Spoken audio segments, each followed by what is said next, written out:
Ghana and Koswane Ghana and Puntu. Yes, Ade Akye Abia.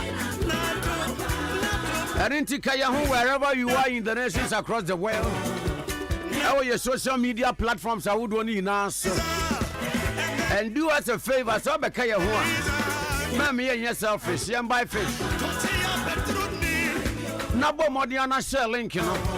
Two social media platforms in invite a friend, a family, a colleague. Obi agana dana kuma pronounce na no pay. Obi anya na konye. E wo breakfast table no ho na yan dwendwene Ghana ho. Ya koda no na josori ano pay Ghana kasa. Ghana kasa by way of newspaper headlines. Another one cat on his mouth, the buy any be. Can you imagine, sir? Yaboka Esi Ho Airport from Mantamahim Krohu. The Kakosi Airport, a Yamusan Jinabia. Answer Busan for daily graphic and was so who could do Ho Airport near Katra was a higher airport and here win you. Abobo Yana Pragiano drone. Ebinu. I watch answer Mampo. Be anywhere to say why airport 6 years in here. And I walk I say, one hour more to take to tow boot no say your fanco dear, the so fanco. Say a caswa dear, say a tama dear. And the tow boot I know my gun and tone in Chelsea. And you know my boy, more pass or Montinum no Monji told. Now a seven or more made them. Now, I say a child told Munti. Emma, one more cotton fear, and woman will be on the ball. As a dunk over the number of some new. They won't cut on the Abasa. YEA Adaroma. And you know, said you made them and Uncle Wamuji told, I was told. I a goon into a cotton fear. Our man will be on your bow. One more sabe some kind of why ye are down Roma? Why ye are down Roma? Mawo Majuma was up for one Majuma. One would do your 282. Congratulations. Now, South Daimra Sebetini, Roxanne Nelson, left Yamako. South Dai MP. Roxanne Nelson, that's Yamako. Was so just bonfire party, Ghana Revenue Authority Penny, Reverend Amisadai Niche. Brasebe Jenida Fiamako, Reverend Amisadai to just say, was it?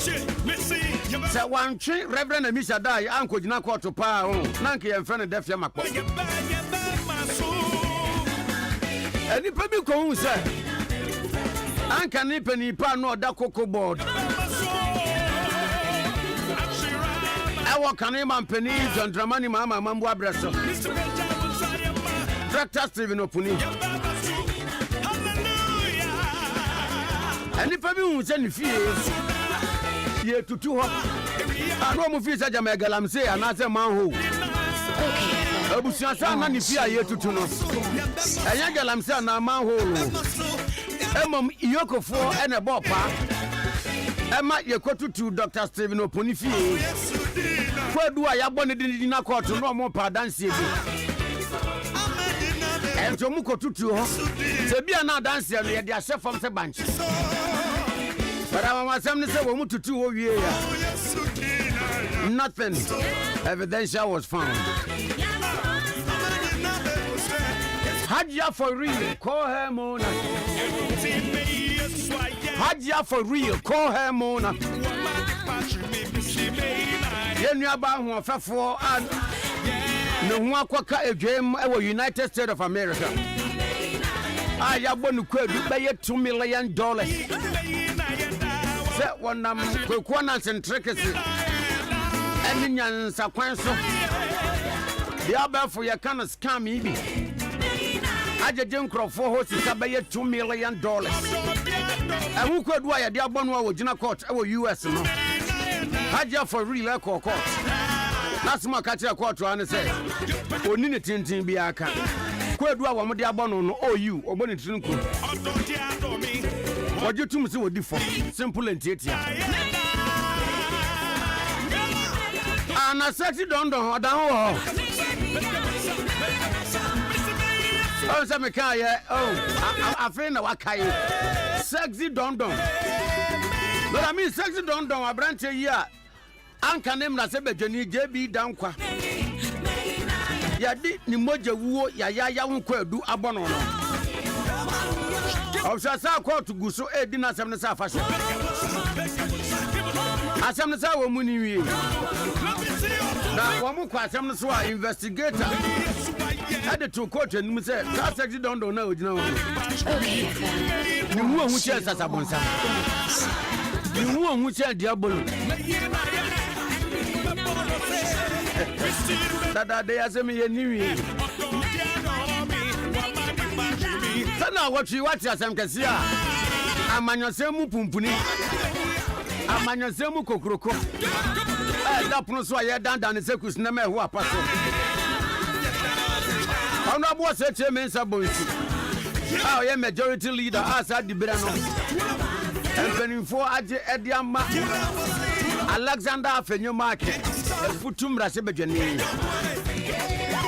na ebu akɔ South mmarahyɛ badwani Samuel Atachia sɛ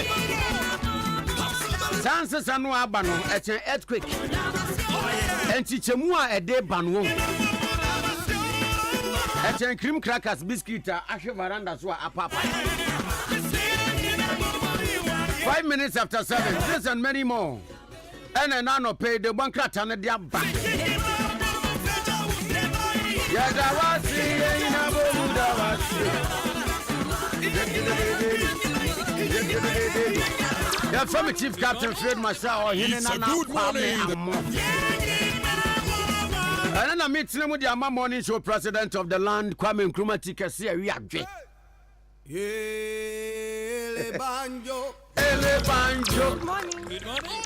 It's a good morning, the best breakfast show in the capital. Okay, on 101. Which is Abre Kwame said no do baba pramudia.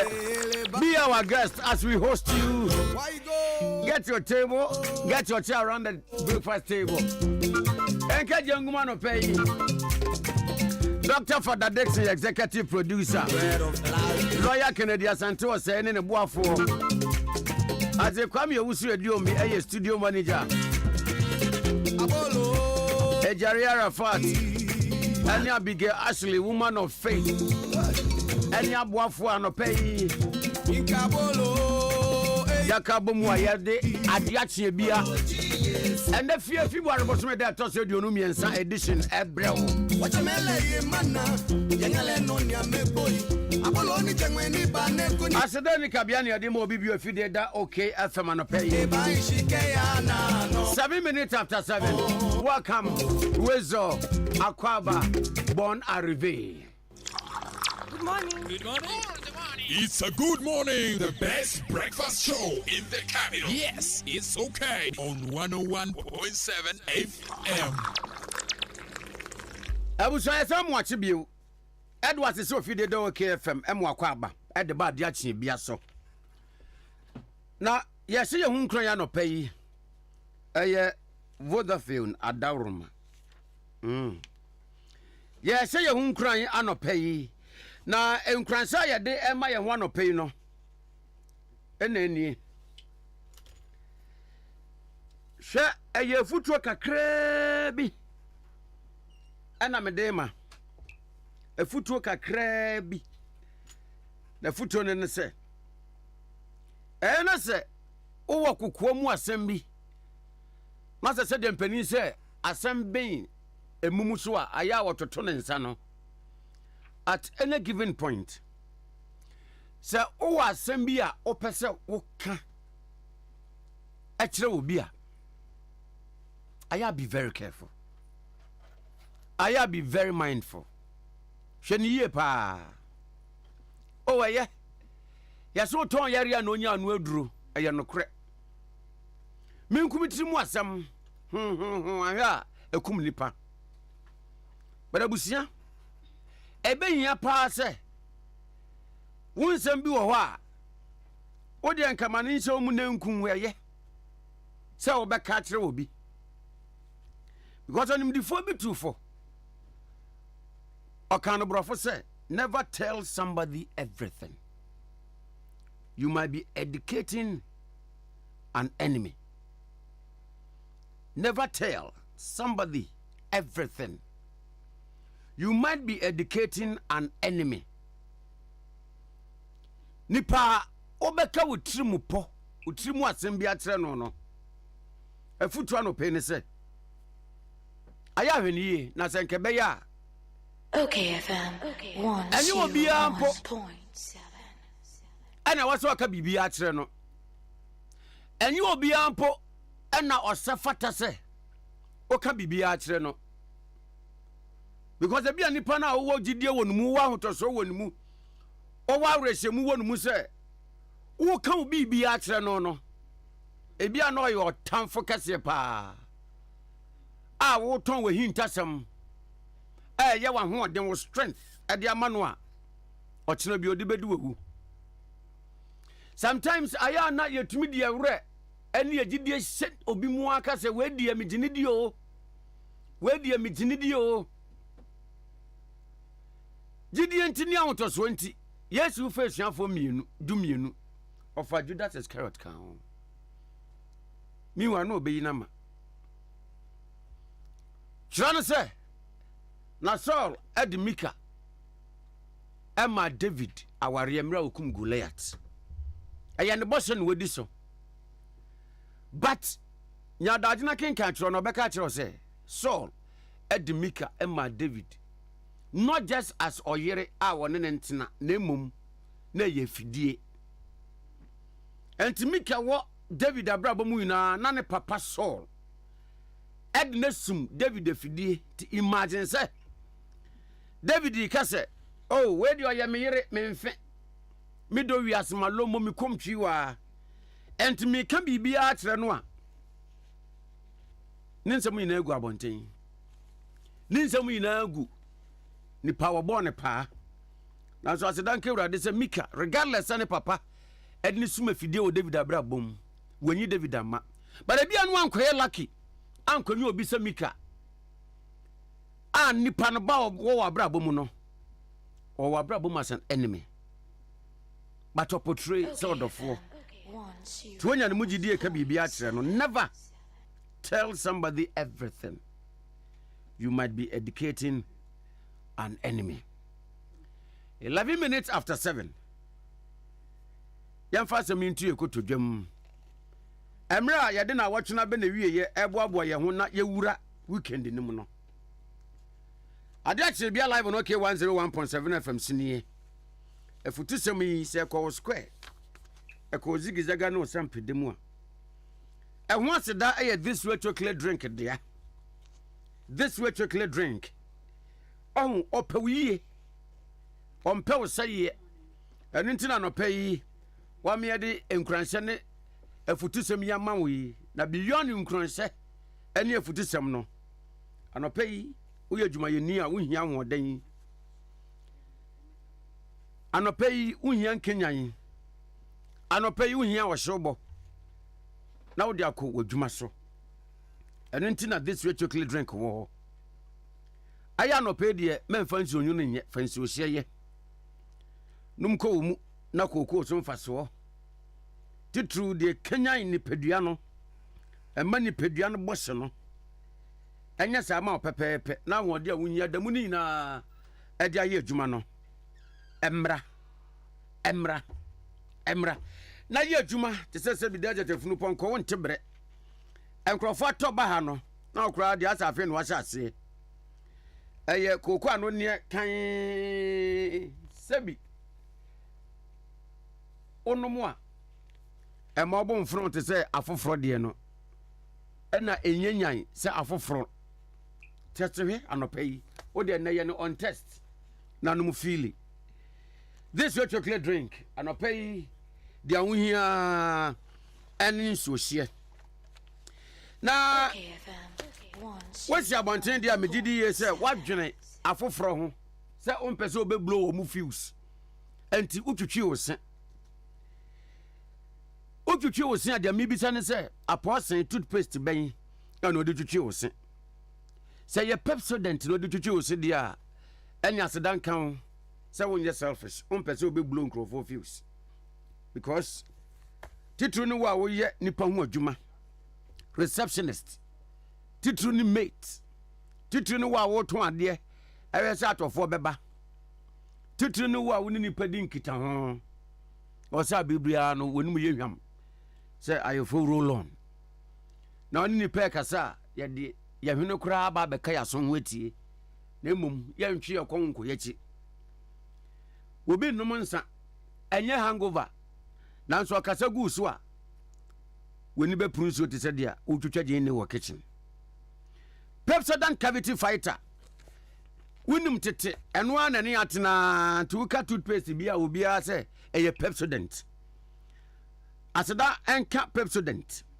esan se wa mayese ayeden se screwdriver ade sebi danchem eno oso do mpenku ana yentumi moment dey try bia o dental formula besesa eden pa but apart from no say ya akoko dabu kurukuku akonfem ntakramwa kase bi obetumi abom chips atadwe obro nkate obetumi awe Pepsodent cavity ema wosene ya den na nya wosene nko a eden no emwonum ya hwehwehwam so ebio ema wosia tinam no so ya den ema wutwi osia enliki moja na Pepsodent se abo amane se ye omu mienu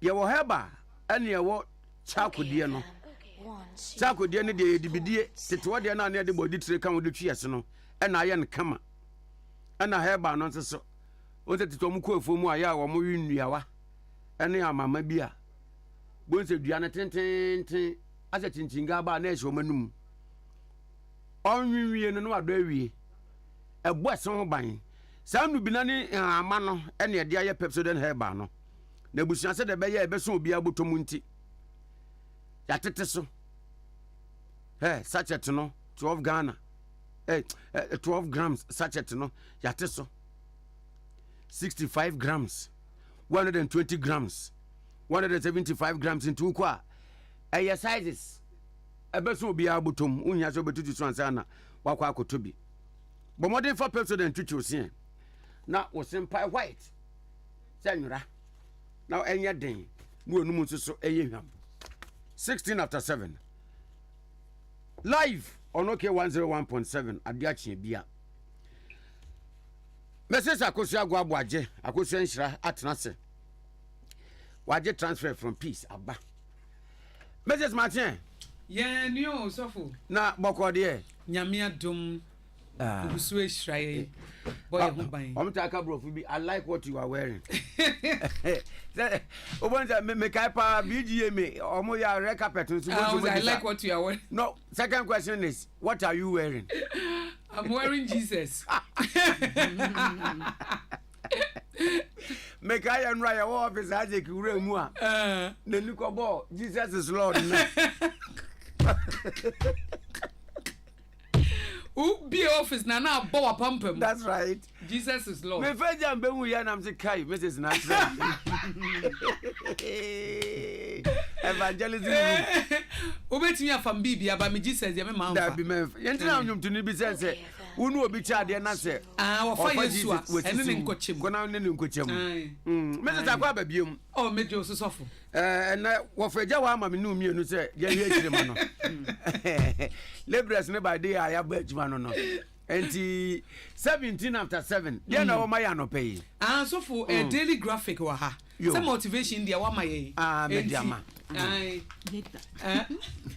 daily graphic wa ha eti yen to aso na yen hyasie ye hyasie wo daily graphic de obokrata no a sofo sa wo hye daily graphic omusi whole airport ayeti say ghost town na airport ne fe enso so ayeti say ghost town airport ayati sika aye na kama esiesie yɛda so kra maintain nti esi udu okra ho ofe wɔn se last year na Passion Airline wɔn na call but last year March 2022 no mu gya ahoko na sofo enkrofo se na esenke de airport no ekɔ aplawo ɛhɔ na sesenke because ɛhɔ yɛ more vibrant ɛsin ho business cost ho enti airlines no so no so ope profit enti si obetu dia kwa kosi wo ho na free ho air bank kran dodo sei enti ɛho nneɛma no ka ho bia masesei aha dwene omu kyerɛ mu sɛ mpanifo kra ahemfo no bi kra ka sɛ oh na senka airport pa de senka mu de si aplawo if say ho na ɛhɔ yɛ vibrant pa gyina na naso ɛbɛboa but yɛ de akwa kosi ho no a wo sɛ region wo mu sɛ ho yɛ capital ba wo de toto aplawo wa na sɛ ka aflawo a wotimi sɛ aflawo mom pa ɛwa kɔ yɛ central business district ɛhɔ na bet sɛ na nso so agya wɔn nim Ghana yɛ politics ni ade yi yɛ akwa kosi ni wɔ hɔ ɛna sabre adane ghost town zero play ba ko crazy ho ɛsɛ there be passion for na wɔn call no sɛ wɔn kora gya ahɔkɔ woyo passion for na wɔn call no kora sɛ wɔn gya ahɔkɔ ama sɛ ɛha adwene ntim na wei so for minim de wɔn betimi ayɛ de afa ho ɛbɛma airport na san run ne biem ɛbɛma airlines no wɔn kɔn adɔ African world ni wɔn aka na betimi akɔ hɔ minim so be taxes be free so because the sister who call who for plane ni kura kosi ho a who call aflawa be 2 hours hey enti nipa na otu ni car kura koya a sen kan faso wo so enti ama ade no so for investment kesi o hey airport is here wo mu de yi sika mu de si ye no enye sika keto $25 million ene ekwaje ebosia de ye wow. $25 million and na sabre kra so for ye maintaining no won say esi uduru ho a utimi say bibia gina yie eno no aeroplane besi a ebesi bibia be fine eti ye maintain ho no so 2.42 million Ghana cedis and na eno so ye de ye ho adwuma e maintain facility no de awo kan ye yo aya sometimes yan ye di ho abro ayi di ho abro so for me kai pa se 16 regions yi mampani na nado e de ba no one of the regions capital was anka yedeko anka capital no bema in your word aya vibrant no yedeko baby foforo ema baby a wo de ko ye mempese me gba region but omo mu tie enim ema chese because of traditional demarcation interest binti yede akọ baby a chese emfaso bie ni so ehon ni panshe da ni ho na so for man Ghana na yetimi kosi hospital ana school wo nwuram na nkwala ntimi nkọ ho wa na school no so ahun so ya anye ne board no ni aye ni day eti de ebe ni se dis ye sample investment foforo na de koye boarding na man nkwala ntimi akwa da ho yetimi kosi hospital to baabi a doctor for so wo nkọ ho a nurse for so wo nkọ ho eti so for as I say, yes, strategic. Okay, so will be a businessman and as a businesswoman, cry no or invest or pursue invest or baby or benya home for so. It's young funny say, so for near a young fat to whom cry say, oh, for Eastern region. Eastern region is a Koforidian a capital, but in some and as and cock or cry more vibrant as in Koforidia. It's young funny says, say a pesenka, ye koye a strategic investment beer.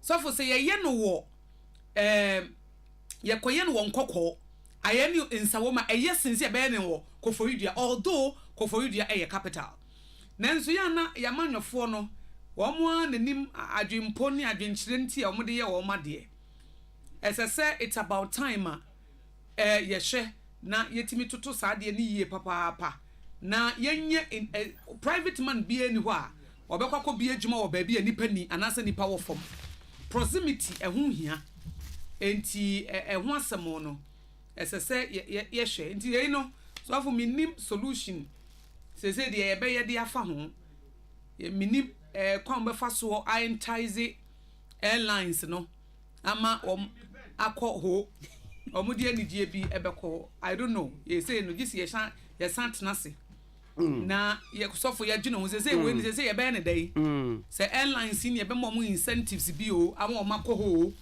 if se me call aplao anasa aflawa sofo me nkofa airport ayi plane ne nkosi mi wo ho na me nsan drive be 2 hours enko ene me fa me car bi kura ko aplawo kura na nka mfa so wo so etisofo minim de sese o mbe ye dia fa ho Mrs. Mame kwa ma no so na ye nse ye nkoma twetwe ase anopa yi yeah na se wonim se wa danfo Kristo mu koku ayido ho se de oye nyame nipa ordained anointed divinely authentically certified reverend minister so for ne menti oh but ono de anya me nwanwa yeah awura koku ayido we seminary come ama e se de ahye ne sofo anya me nwanwa anya me nwanwa menene kobon koma aba menene mon koma menene kobon koma aba abusafo no so aba pa ho medio no miensa 23 minutes after 7 Ade Akye Abia live on OK 101.7 FM sini on the line ora Koku Ayidoho ba me fa ne title ma no Reverend Koku Ayidoho senti am born no ba ko na nsa na kirem de reverend ne ba na se de be ya emfu oni su mo nko bi se na Koku Ayidoho foforo bi ne ne ka se ya na in case you don't know or your reverend minister nyamsa for ma chen. Hello.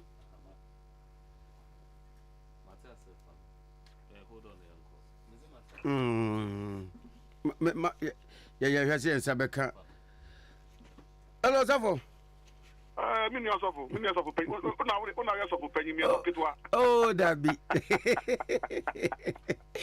You do not more drink a gra. There's an American Akosia go up your cross. We seminary crama kasoka ya dia so ne clerical ya dia bo minimum no enya senketwa enne nwosra ya dia gu so a wo ye nyame mu adwuma no we dia wan chen Elisha dia beka so Akosia si onti dabio oh on fan chem na ko se me krano na je on dey the program abrabamu nsamenti kaje ze on fan chem na uba asumnu no se emujo won basa emujo wa Christosum na yakobo adwuma ye emujo na ono kasa sebe ono kasa oba emujo ma no enye easy but well anyway yamye adwuma ye be ye dan ye be dan asise once again, congratulations. Thank you very much, and God bless you. Thanks for the opportunity this morning. Yeah, that's it. Now, where do you bought young command pay yafa? Now, what you amanya semua EPP Bako, Vice President, our your flag bearer, Sandima or Snamanyuku NPP.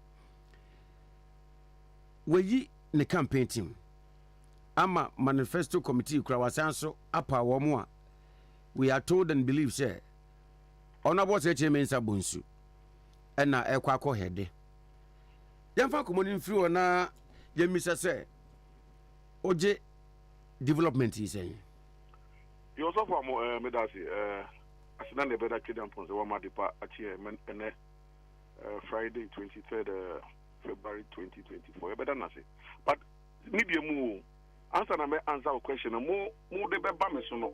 Na me ti o background na mo ka who airport na 17. Kwa mama me influence na ya call the background. Oh, betumi ate dodo. Good. This whole airport, I remember very well. Osofo Kwame Amoh. Yes, sir. I was Deputy General Secretary when this thing was going to happen.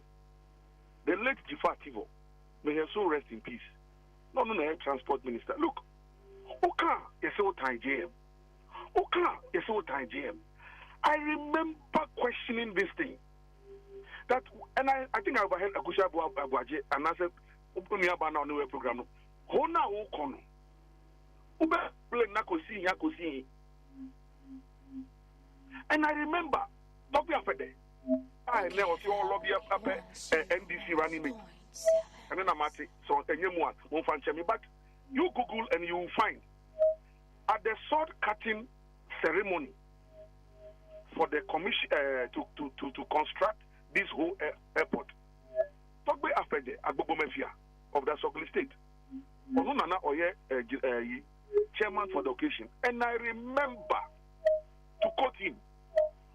I hope this project, and I said this facility, will not be a white elephant. I repeat, at the sword cutting ceremony for the construction of this whole airport, said, and I quote, I hope this facility will not be a white elephant. I say it for the third time. At the sword cutting ceremony for this airport, said, and I quote, I hope this facility will not be a white elephant. How many years after? And a graphic front page. And yet, private paper view, the National Daily graphic front page. This is what they are telling us. Abra President Mills, AC University of Health and Allied Science, Amor. President Mills, eliminated schools under treason. New secondary schools, at least better, secondary school is one of them that go to Anyako, facilities that we took to Anyako, go to Tanyigbe, what we took to Tanyigbe, and all over Volta region. Ohenenana, even the Eastern Corridor Road, I bet starting from Tema, motorway runabout, through Afienya, Asikuma Junction, cut it through Peki, move it on the Hopwell stretch, get into Nkwanta, cross over into Yendi into Tamale. Nidiemu Ahubrasiemu. President Mills called China. I was part of that trip. And of course secure 3 billion Chinese facility. And that Eastern Corridor Road here. They be constructed. President Mills who here. Nidiemu Ahubrasiemu. Mumbisa President Mahama. That what happened to the Chinese facility such that the Eastern Corridor Road was not constructed. And still, Bre was acquired. So this airport, say because Ohenenana say Benidiemu for a plane to take off and land, go higher. Now, Mitoyarifa, nothing I mean driving from traffic. My friend is the airport. All passengers on flight, so to go check in. Mo me fa me brupon. Me fa me bra ko sombo. Me fa me bru. Sa sem we kaya oka. Yes, we are anti-GM in our oka. Today, I have been vindicated. Or those of us, including even Tobiafede himself. Tobiafede himself. I'm sure today if you go and put a microphone in front of him, he will remember. Say Ampa. President Mills cut short for UHAS. UHAS is functioning today. UHAS is there, functioning. Actually, I'm going to green book. Say John Mahama and the year UHAS.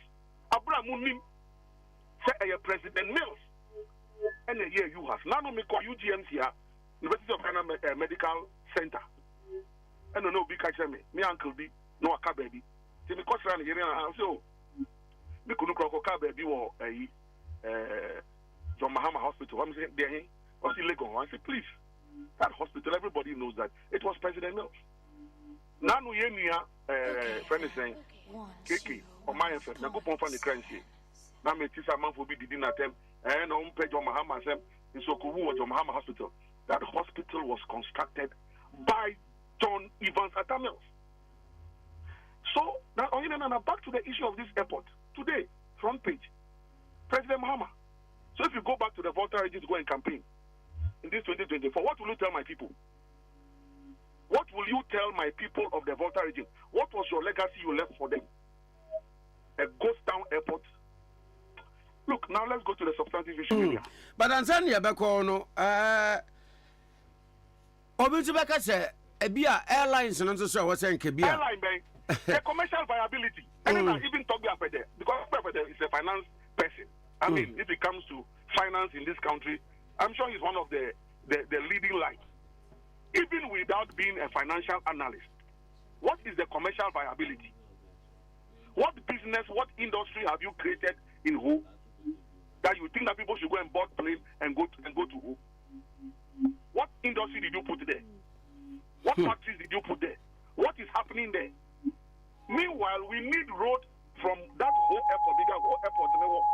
ewo Benwe Kwai so, Petwe Kwai so.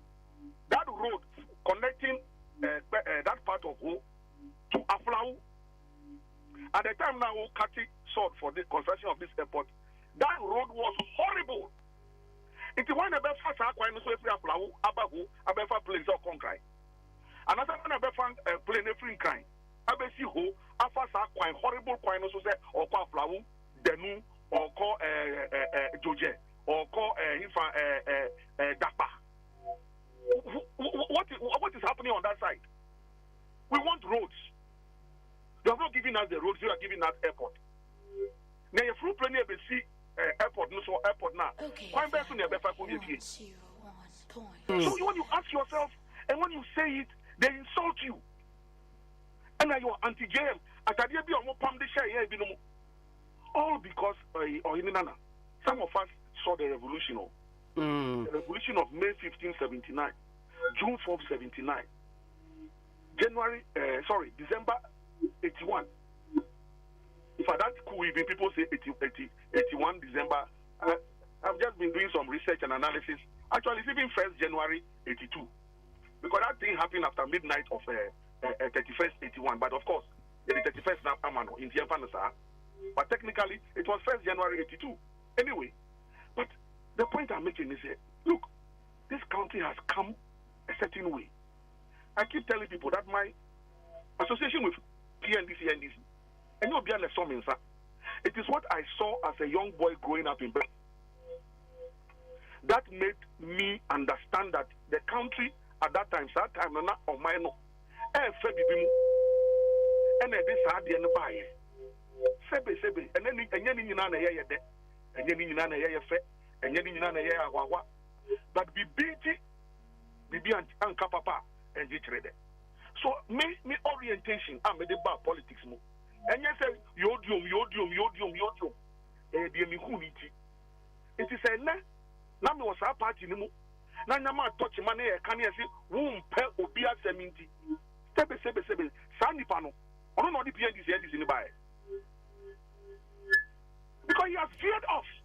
Go into when I work completely. It is not in tandem with the principles and the ideals of June 4th, 31st at all. Now, airport, look, Planamika said, Sir Airport here with the Kosio. And then, say, I see a coye, friend is saying, financial, causing financial loss to the state. Yes. Can you stand the test of it? How many years down the line? So if we are talking about financial loss, this is one of the biggest financial loss to this republic. And yeah, but by the award can you dear admission of Uncle Fadrian our mattress right infrastructure but wrong location and misplaced priority. Exactly. And in basic economics, when we were learning economics Form 1, Form 2, Form 3, location of industry, one of the basic things in economics, location of industry. But what are the factors for the location of industry? In another dimension, so ebi mu argue say ebi a we no kwadu no yentumi fa ni na embo who ever cited that location to the extent say bia na Ghana ye way traditional geographical decisions no ehemfo no probably may also have a role to play say said the nebi ka say kemfa nko aflao na nso so ankwa eba ho no ebia na ehemfo no involvement ne wa manipulations in tina ko ba ni say. Well, if that is the theory, say if from so we batani pa ho and yan ko so yan from so da na me can do be aye because so why you be it is me so why you be yan nantis as akwantin pono so yan fan from so and yan traffic light ne billboard na de bia yan kan yan from so yan fan nantin yan ko so yan from so no. If that is the argument, then let's go that way. But I don't believe also that that is the argument.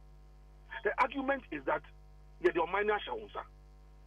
And me, every time, my worry is that there was a certain leader called John Evans Samuels. I don't know the anymore. And not Ghana for Okay, FM. 1, 2, 82 minutes 2008, 2009. and nobody too many man.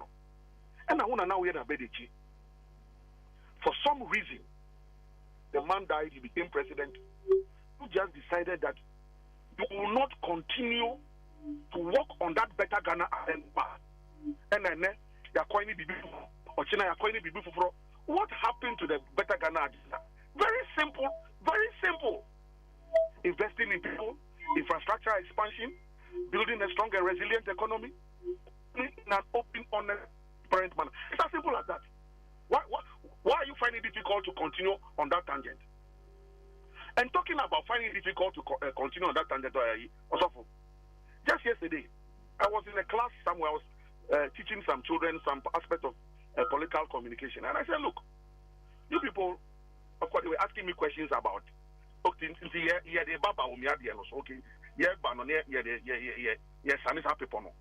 they were talking about say the manifesto, the vision, what Dr. Baumia is talking about, and Dr. Baumia say, or independent vision apart from the president, current president. Now, Mr. Nido, you have been at the presidency before, you're a politician. What do you make of what the president is telling us? And I said, honestly, I'm not in his head, I'm not in his heart. So that one is up to him. But on the bonting, there are many to me I made the one come on, I made the one dance here and he said, maybe be paying. And he said, there was and there was a vice president called John Dramani Mahama. On the 22, it was a Virginia home. Okay, FM.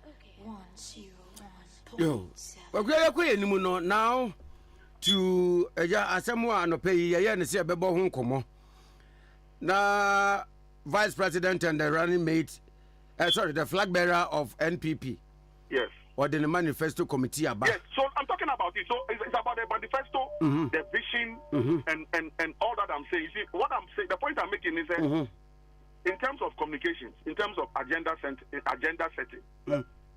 you have what you call agenda setting as a theory, and in firefighting. Okay. So the point I'm making is that Vice President Baumia, you know, 4th November last year, or the vision. Atuja. I think 7th February, and or the division 2 14th February, almost your reshuffle will be. Now 19th February, almost your campaign team, and almost the manifesto team about. The point I'm making is that from a communication point of view is that the vice president who is now candidate for the MPP is setting agenda or whatever. Policy in your papa or the bigger to abonting and I hear the won't wapa nepam for wontuma just wapa montuma what down with ye di won't come and no manifesto. In fact, Parliament crown as a almost changes no as a when 20 be base chairman of you know and right here say one part that one has been settled on the head of manifesto committee. And I make us from a political communication, political strategy point of view. These people are doing something to make them look. I mean, to make us discuss them. Maybe side, what are we doing? Since May last year, and a leader up now. Media move. The only thing I actually is 24-hour economy. 24-hour economy is also. And then, General Secretary Kabria. Ohenenana National Chairman Kawi, now communication officer Kasi, now where the affair, 24-hour economy back, come on, yedi. Explanations bears 1,000 NAP. And I'm saying that, Ejumawe, we still consult for political parties outside the country. So the point I'm making is that, what are we doing? Who are we opposition? And I will pay to me. But you are allowing the government today consistently to set the agenda. And Master, at every point in time, manifesto policy, house bebemu, economy bebemu, water bebemu, light bebemu. In the ruling government government they need not to get. Or China now the Udia bar. Yours will be measured against that of the ruling government. What could you cry and say, oh, what could we are obedient and now they are audience? So the point I'm making is opposition. What are we doing? And I have to say, every time government need any. A person like former President John Dramani Mahama when new elections near Moons and Sem Nibiana a strategy. Master, strategy it can be your strategy, but wallahi it a lie. Strategy and your papa no. Master, we can see it from afar and your papa. Who can the Obi Wabemu? He's the government of the day and launching and going ahead to come at the same time. Onumum and Luku and America say it's the optics of it all. It is the optics of it. The psychological aspect of it and Ayeka. And I watching the Yaba. And that would be a bebano. Yeah, they would be able to tell it because once I Ghana, for example, you find Phantom, we knew when you have now we make the Kanko police station. And one say, actually say, about the rules, what you do, also for Amoko police station. The normal thinking in this country is that some maybe the Wako police station, maybe you're right, and I will you're wrong. That's the general perception. Yeah, what you say? Yeah, they also for court. Yeah, they go police station. It's the same thing politically. Once you allow somebody to set the agenda before you come in, that person looks more guys. And America say, we have done it before, 2008 by this time. And he said, Nora, man who clip be one of the MPs. Finally, say, look, NDC, let's stop the social media and go to the ground because 2008, that's what President Mills did. And so, Ohenenana, yeah, be pay. And and I had a bad vision. And America said, when you do that, the man says he has a vision. People are questioning his vision. But the point I'm making is, when you became president after Mills, you pursued your own vision. You pursued your own vision. So what makes you think that Baumia cannot pursue his own vision? And then so if you allow the man to continue to roll out his vision, and people are doing the analysis and say, why? But John Mahama was able to pursue his own vision after Mills. So if Baumia says you pursue his own vision, let us look at Baumia's vision. How do you now come in and occupy the space that has already been occupied? So from a political communications, a strategic point of view, you are allowing Dr. Baumia, the vice president, to outpace you. Now you're going to be gasping for breath. And that's the point I'm making as a political communicator, a strategist, and a politician. That's the point I'm making. So we are waiting. Policy, because 24 hours,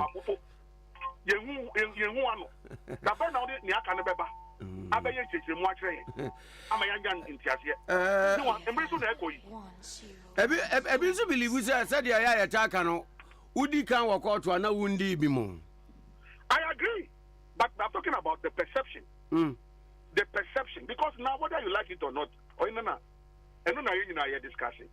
Say or say, and for me, one of the things that Dr. Baumia has said that excites me as a Ghanaian, as Koku Anido, as a CEO of the Tamils Institute, or anything, or say, Oba, Obe review the 1992 Constitution. And he said, he gave the real reason why he wants to review it, or say, to reduce the powers of the president.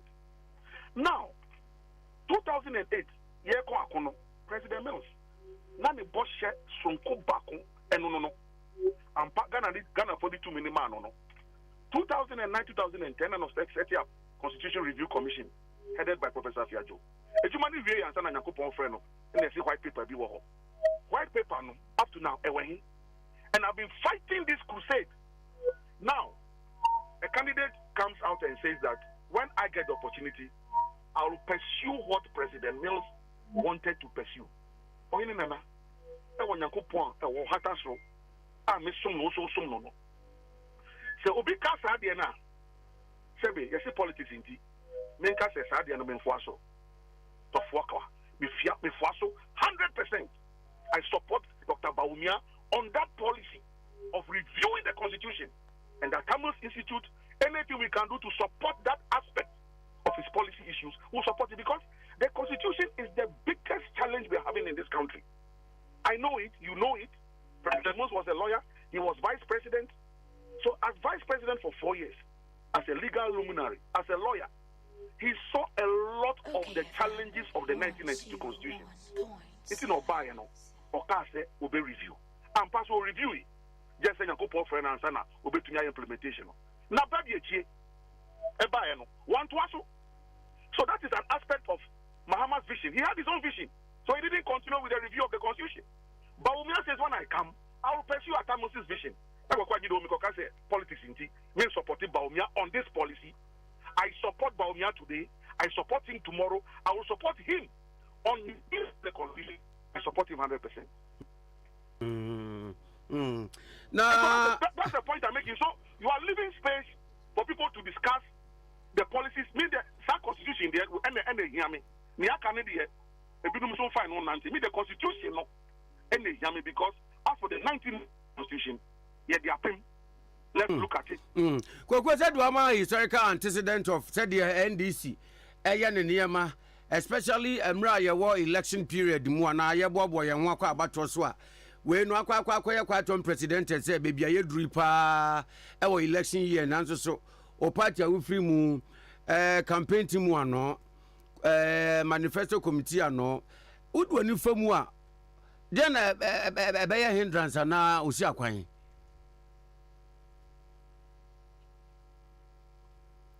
Hello.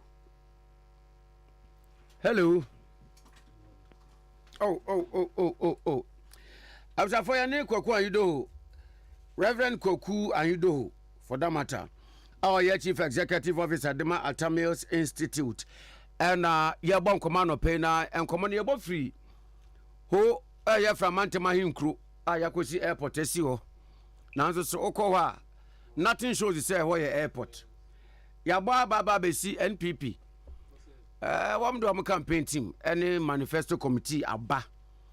Showing their readiness and their preparedness for this year's election. And no, and you do want us to peg MPP then against NDC say. NDC import the or may flag bearer da.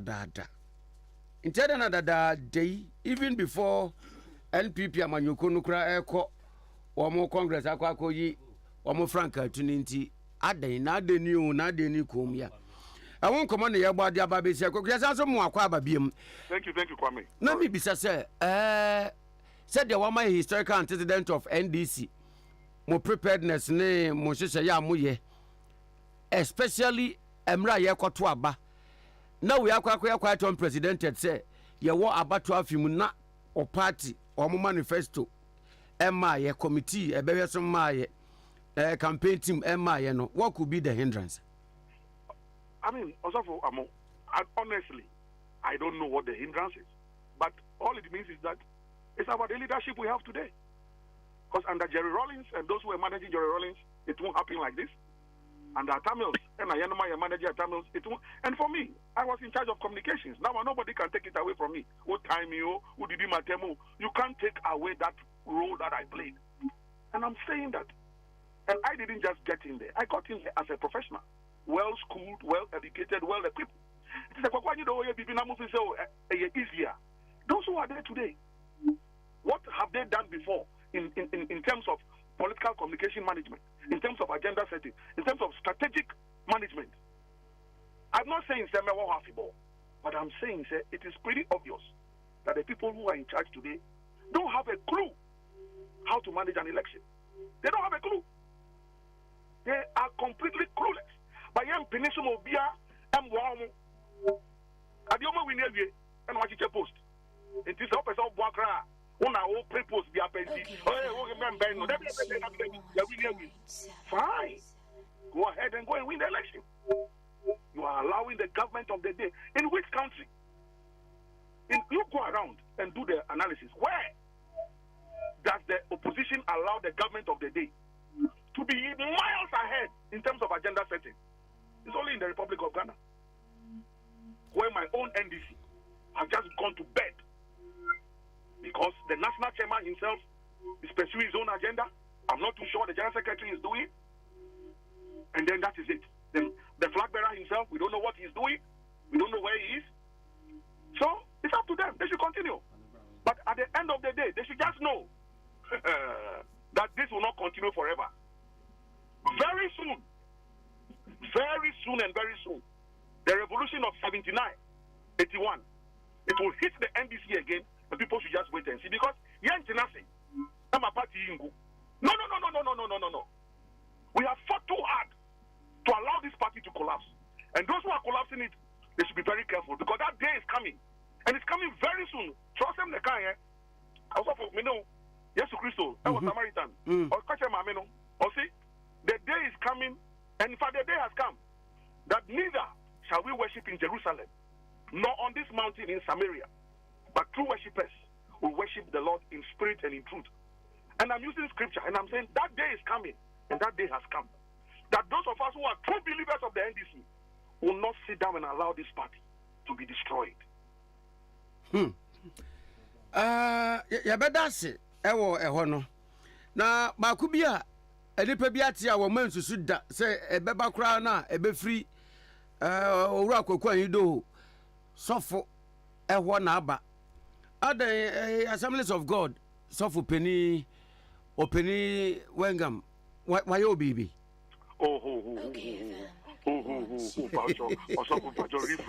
Rephrase the question. Paucho. To answer your question. Na then abamun oni nintem. Oh, I mean say na no na. I say 2-3 days ago na a bar out say also for Stephen Wengam. And then Crawford ako former president Mahama award be. An award title is representing Christ well in politics. Representing Christ well. Say, former President Mahama, Odi Ejinemu, Soronko, Ewo Christo Dimu, Ewo Yamanyo Semu. And then no award now. And I was just asking a simple question. So, fine. And if they say, award there, to me the mark will be but if you say representing Christ well, I'm a politician. Messiah theologian. And to me, they share a champion. Need you move, I hope I see him say, and he said, sir, representing Christ well in politics, no. Somebody to me are breaking it down. I'm a young here. Now you to me are your own analysis because as far as I'm concerned, President Mills started a national day for prayer and thanksgiving. 2009, 2010, 2011, 2012, Independence Square. Yenina ya kai. Na yenina ya bodompi. Near the Asida. The Mudu. Near the Amache Diampo Adana Sise. Afifo Fratwe. Ghana or Mino. Near the Shenensa. President Mahama Baye. We never had a national day of prayer and thanksgiving. Not once. So, if you say you represented Christ well in politics, I just respectfully, I'm asking for the criteria. Eba criteria be what I mean. Oba President Mills, even at Parliament, or no means so cry as Joshua Water. That's why the castle not done prayer camp. Amor Kase Unyaya and Kagana Memunin Nakrano, a prayer camp. I did ye Bible at the Bematriampo, Abribia. I never heard that the Flagstaff House was a prayer place. Maybe but no problem. So I'm just asking, what is the criteria? So that we can subject it to strict analysis. That's all. Because the Bible Nankasa Katre. Bible Nankasa Katre. That on that day, the sheep will be on the right and the goat will be on the left. Maybe now we face some Yankopon. But some now some no. Debbie, on to me. So you know, we are all in flesh. We are all in the flesh, only trying to allow the spirit man to be in control. It is only Bibia Yenima. Nidia Mukatre. Otherwise, baby now, somebody is representing Christ well in politics. Master, if you're not careful, it can even be considered to be blasphemy. Yeah, it can be considered to be blasphemy if you don't give us the full criteria. So please, Dr. Stephen Wenga, you are my friend. Give us the full criteria. Otherwise, you may be walking on blasphemous waters, saying that somebody has represented Christ well. In what way? There's no evidence.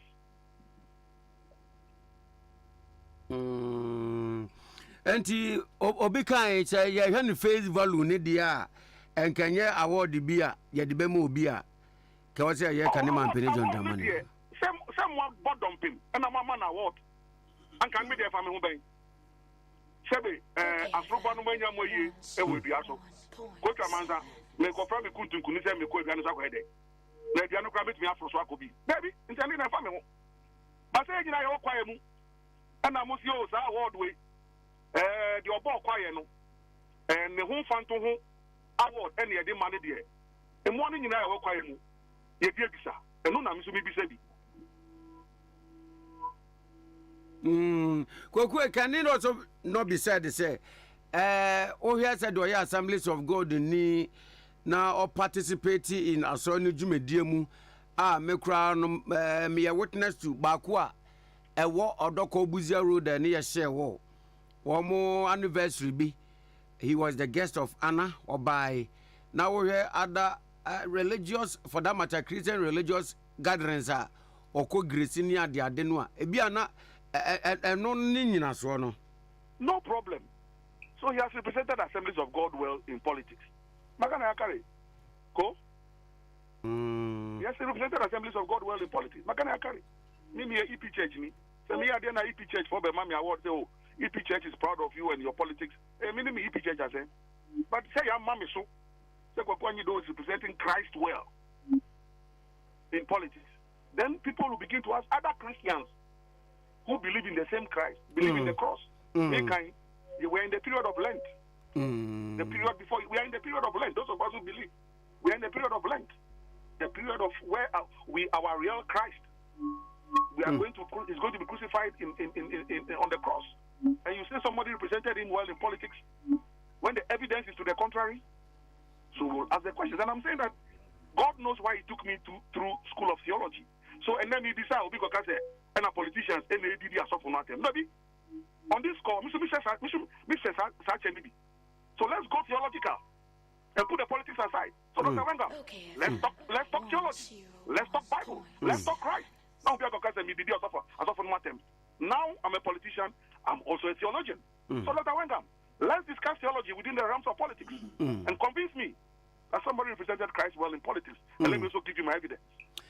Peradventure nanka koku ayido eka border ya pa wo mo se wo mo na wo mo pe criteria de be nyina so ama obi aye recipient of such an award wa enka niema be nanka koku de be ba board no enim se enya nyina so ebe ma obi be merit award. I am John the Baptist. I am not fit to lace the shoes of Christ, but I am in the wilderness and I have seen some things. And I'm Idika.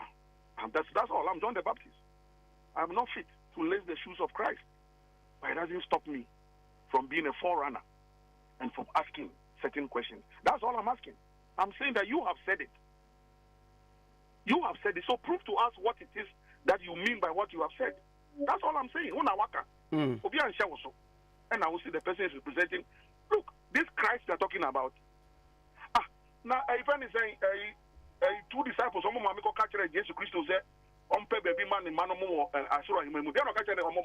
the wife of Zebedee.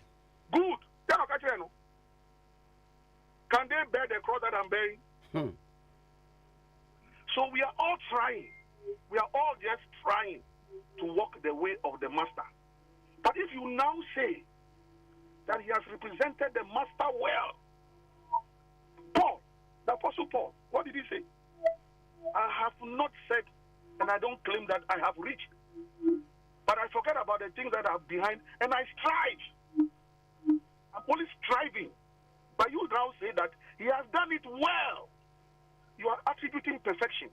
And all I'm saying, Can you respectfully come and tell us how you attributed the perfection? That's all. That's all. But Kokwe, in as much as they say, unemi enyema wo de beye ususu dua no. Sir Dr. Wengam Emra Bonten na ombechiremu no. Enyema ben ba ku mienu ben na se wo mo di nchiremu ni ba ye nyina so a ebeye convincing. I have said, for example, I have said, for example, that first of all, so the first question I'll ask Dr. Wengam, do you believe in prayer? That's the first question I ask him. First of all, do you believe in prayer? If you believe in prayer, then let's continue the conversation. If you don't believe in prayer, fine. Then the matter ends there. But if you believe in prayer, then my follow-up question will be, did you support the National Day of Prayer and Thanksgiving instituted by President Mills? And also a yes and no question. If no, then we forget about it. But if yes, then the third question will be, so did you support John Mahama's cancellation of the National Day of Prayer and Thanksgiving? That's all. You say somebody represented Christ well, and the person didn't continue with the National Day of Prayer and Thanksgiving for us to thank Christ, thank him for a new year, thank him for a good season, commit the country into his hand in a new year, let his blessings be upon us, that no weapon fashioned against us shall prosper, that every tongue that shall rise up against this government or the nation shall be condemned, that yes, though the storms will come, with Christ in the vessel, we shall smile at the storm, that yes, they will gather and take counsel, but it shall come to naught. They will speak the word, but it shall not stand, because God is with us. So why didn't you allow John Mahama to do those things and prophesy and decree into the soul of the nation as the father and the leader? Those are the questions I'll ask him, that's all. And the problem there, citation, no, and award, no, now a limited to Assemblies of God Fraternity and now domain, no, and now any national problem be no. It can be national, but when you say that the person represented Christ, me Christ as Namekano. Say local award, say international award, say national award. I'm just saying you say he represented Christ well, and you see. I remember this same thing. Miana Meka, the history has a very interesting way of repeating itself. Under President Mills, somebody wanted to do the same thing. Mimbodi, for now, they're Mimbodi. Nanka Obi, Peso, yeah, the same thing. Say, or my President Mills award be, or see, defender of the faith. Which even is okay. I mean, if you're a defender of the faith, that's fine. I mean, we all try to defend the faith. But even that one, President Mills declined. Or say, hey, please, I beg you. As for me and my God matter, let me do it in the most humble way. Don't take me to National Theatre and go and give me any awards, defender of the faith. That's the point I am making. Because Christ himself taught us humility. Humility in service. But now they are saying that you defended Christ well. All I'm saying that we want to know how you defended Christ. Because I also want to defend Christ well. I want to represent Christ well. So give us the blueprint. When you give us the blueprint, then we will all follow. If it is okay, we'll follow. If it's not okay, fine. That's all I'm saying. Master, look, this God bless our homeland Ghana, make our nation great and strong. Some of us have bothered to spend sleepless nights researching the national pledge. I promise on my honor to be faithful and loyal to Ghana, my motherland.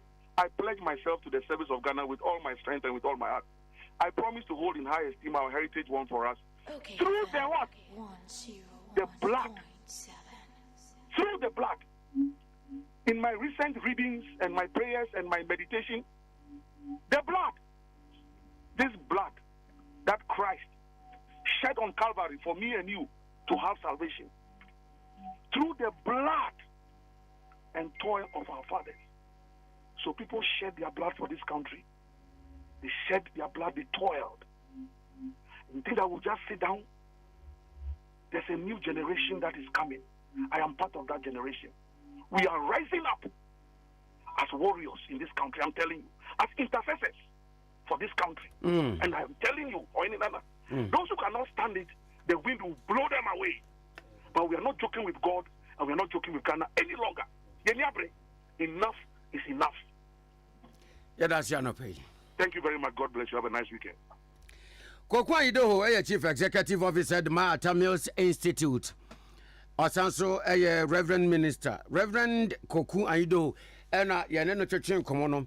Now, Asamoah, Yaneni Duyan Komo, Abasuba, Assemblies of God. Sorry, Ediama Kanema Penijon Dramani Mahama, say all represent Christ in politics. And on Koma and Kokwa Ido, Ediwie Yan Komono. And Honorable Fuseni Donko, former MC, Secretary Afram Plains. And Prepred were director, special duties at the match in Yamanyoko NDC, Ewa Asante Mantemu.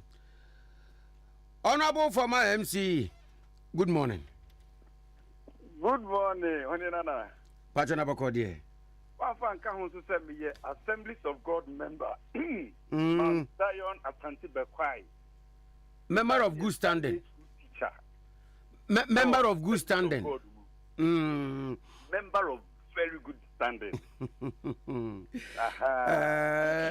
It's a program. Let me was I know what program I say. I was in charge of protocols. Oh, okay. Wait a minute, maybe say a programmer. Moya ne brano and I say we na the maiden edition. Oh, a annual regional council meeting. Assemblies of God, there were 24 regions. And the region Biano every year, annual council meeting. And no, I say that program national a software or maybe school no or more ordaining. And almost so we are exalted, so near page of my a license sheet. And almost so we lay pastors, so near page of my exalted. After that, regional superintendent, then the secretary, then the treasurer, be good touch a software in any Dickens. We are now other business. Now, His Excellency John Dramani Mahama, being a member of good standing, are joining men's ministry or Ringway Assemblies of God Church. He was invited as a guest of honor. Now, before I bet try on common, so my member, Minya Koku, and you who said theology, no. And you will be an issue theology, the Bayer Sofo. A lot of people study theology. A big question, the Koyo, my dear, Bible just to understand how we operate. A big question, you could see the Koyo occultism. What's the matter? The fact that you've gone to theological school doesn't mean you understand the whole Bible. And yes, sir, you wouldn't ask, say, and then a Yama award say, Ubi, I represent Christ well. Minya. Min come and what? Who Bible are? Be 2 Corinthians chapter 5, verse 20 and 21. Na kaima jifu minanti anope. 2 Corinthians chapter 5, verse 20 and 21. Kahona kwa nyidu ho question no answer no. Okay. Kusia Bible ni na sebe nya adwen bone na ka ho a. Oh. Enko obu sa Even before I read scripture, what there be, sir, we all have divergent views. Be a na or no, be a nan ko here. If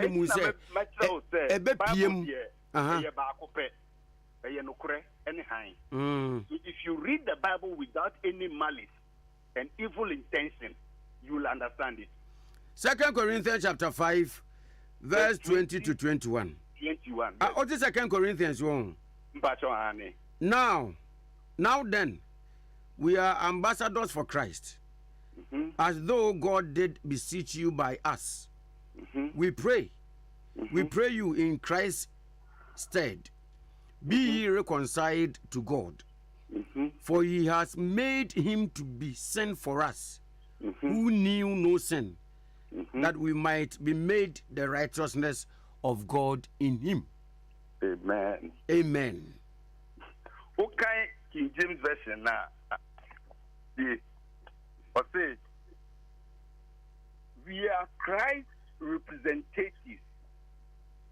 God uses us to persuade men and women to drop their differences and enter into God's work of making things right between them. my here. Me too, pa. NLC to say, we are Christ ambassadors. God is making his appeal through us. We speak for Christ when we plead, come back to God. For God made Christ, who never sinned, to be the offering for our sins, so that we could be made right with God through Christ. And the Christian Lydia, sorry. Anyone says to Buaka, me a Christian. I am a proud Assemblies of God member. Say John Mahama bien anoka said me a Christian, me Assemblies of God member. Do you know the number of people who will turn and look at Christ? Evangelism benefits her. Say John Mahama Baka said me a Christian. And in any case, award no. He took only the first part. And what the other answer. Award need 3 points in a first of all, it wasn't given to him by Reverend Dr. Stephen Wingham. No. It was presented to His Excellency John Dramani Mahama by the Ashanti East Regional Council. As software was Ashanti East. But now, Reverend Dr. Wingham, no. He was also the guest speaker. Okay. His Excellency John Dramani Mahama, was the guest speaker. Dr. Stephen Wingham, as the GS, is the one who ordained all the pastors. What am I saying? So they were both guests at the event. Meaning to the me party here. Me party. You know, award Nankasa there. It was presented by Reverend Dr. Emmanuel Jesse, the regional superintendent of Ashanti East Assemblies of God. On the EC, that is the Executive Council of Ashanti East Assemblies of God, no, and this award name Emma, your Papa John Dramani Mahama. First part in the castle for representing Christ well in your area of politics, and also declaring your stance as an Assemblies of God member against LGBTQ.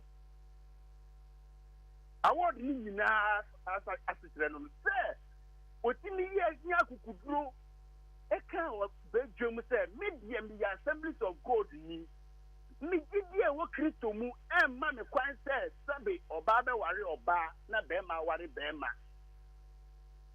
ntiti ya ye de ma mi wo Kristo mu Assemblies of God mu ntinu me kiri sa de no. That is why the church deems it honorable say why you Christo see, because we are all representatives of Christ. Nipa bia obede Nyankopon so edi say adie we papa nie woni papa na tina mumbra Christo ono, you are a representative of Christ. It is a politics mu wanka say me kase me Christo nia, it will offend other religions. Omo ntu ma me ntino I will not preach religion. He could have been in a convenient line. And then you be the only NCP and Catholic, so me GDNE, me LGBTQ. I don't know, this is in Kadi. It is why you when you are born about. Why do you take issue with it if you are a true Christian? Honorable, many Kokwa, you don't touch your common about qua, or can ya, me be sending say. In as much as it be a Assemblies of God, and for that matter, District Noir. Mohu kanema peni John Dramani Mahama ne modern obo in projecting Christ in politics no ebia to ono no ohu nti obisa say what could be the amususu say why how has he been able to project Christ said the mohu a mode bo na baso no na World Council of Assemblies of God, especially in the US, almost 100 years anniversary. They also called His Excellency John Dramani Mahama in 2014. Bonabasu said to be the first ever Pentecostal president, especially of AG, engineer wedi kan obeye mampani na nso ye mampani na mu kura no odaso da na di say me ye Christo ni me Assemblies of God ni America e bona abaso. Why didn't he have a problem with that? I don't need the problem with it. Yeah, we know. Also honored him as a Christ ambassador in politics. Not just a idea, can you? I mean, yeah, all the council meetings of Koyenina, Ashanti West, Omubonabaso, Ashanti North, or coordination of Reverend Jordan Pofu, Obonabaso, Central Region A, Omumana Batubodie, Central Region B, Omumana Batubodie. So why is it that Ashanti East in Kwandi and you don't have a problem with it? Honorable, one time be Jesus catch a woman say, Sir Mudia Muni Nikrasa me and Yameba. Near ma me yanunti no probably you quite do in us was a beer. Once again, maybe say Assemblies of God for that matter that district. Mudia Mohu and beer obisa how?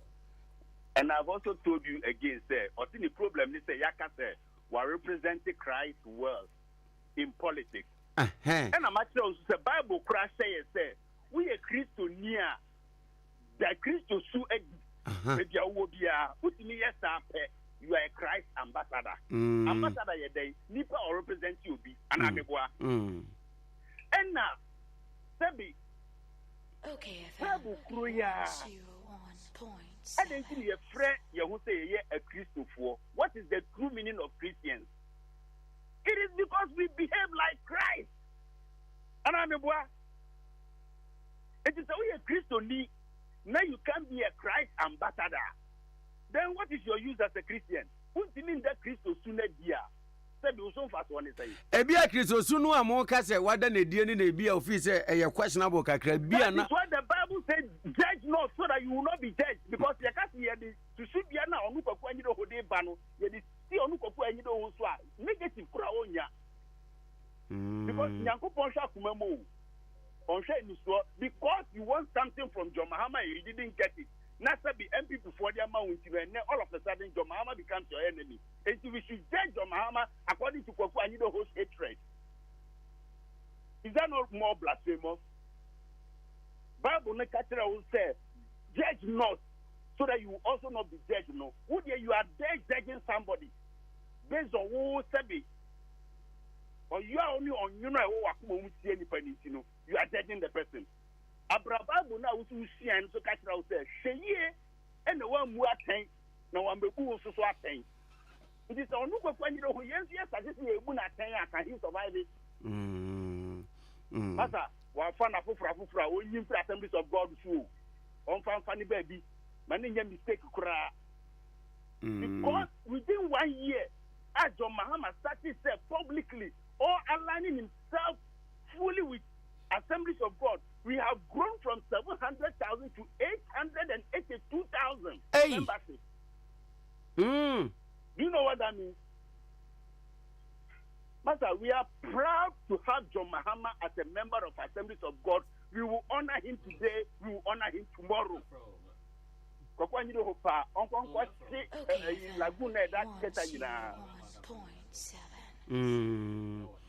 Oh, honorable na ba kubie ma wo kan se o se o se munyuma no ebedadi ama nipa ehunu moye I say graphic ya we are say kenkan entisu ene ban ya mo beda na die no it will either direct people to Christ or resist them and hinder them. That is it. Kokwa you do say obinfo atamils amambu abreso woye bibia eno na chinyi bie no so obi tam award bi say the manwa sense o institute national prayer day ye de bompa yo mamuni na at least otwa sabi to wa na odi bibi ba ya obi bekas oh we de Kristo sum ni Kristo su ena woda ne die sense mpa bode ene na Christ de say yense yenya ayembre ho nanto so kanima peni John Dramani mama ba ye ebia wanya bibi be of national interest o mamuni na antibia enu ohu se be a moon in Assemblies of God contest, not in national. Sabi, Babu and can't me say, Minya de Coqua, you do hope. Me check Christ should be an representative of Christ. Mivia, dear Mayor, I just enjoy me million term, and in here. Said ye be ya, Namian William Beded. A dear Benes, Fesse, and then we are about my parliament to Crania Bresse. Ye man, Kenny and Maba, one year Mofran air say. Ye be sabi, Trumuni sabi, I will walk and see a best say a may. Indeed, politicians say, Monsori and Tungu. This will be me sorry, Naka says. Me found who needs to come over Casamu family. At a month, over my dead body. And I've proposed the Casa Sadi, I am for Global Fund. The KM and next Global Fund to come. But Mahama compares to carry the breath from a physical company. The Monia anti-Suvara drug TV or Ghana. That's a note. Mr. Sorry, Naka said, me, a Christian, me, Assemblies of God in me, how else do you want him to represent Christ? Sorry, them can say, me Samubo, in Tia Mudiama means the whole year. And that's a Batabasa Yeba or Mayumwa, and from me, John Mahama, and that's a man you close in a beba. It's a media, me passing really prepare ye. Again, Diam and on Kanye. Minia, yet you carry a Nimumanya Mesumpa. That's Yakuma Mutuma.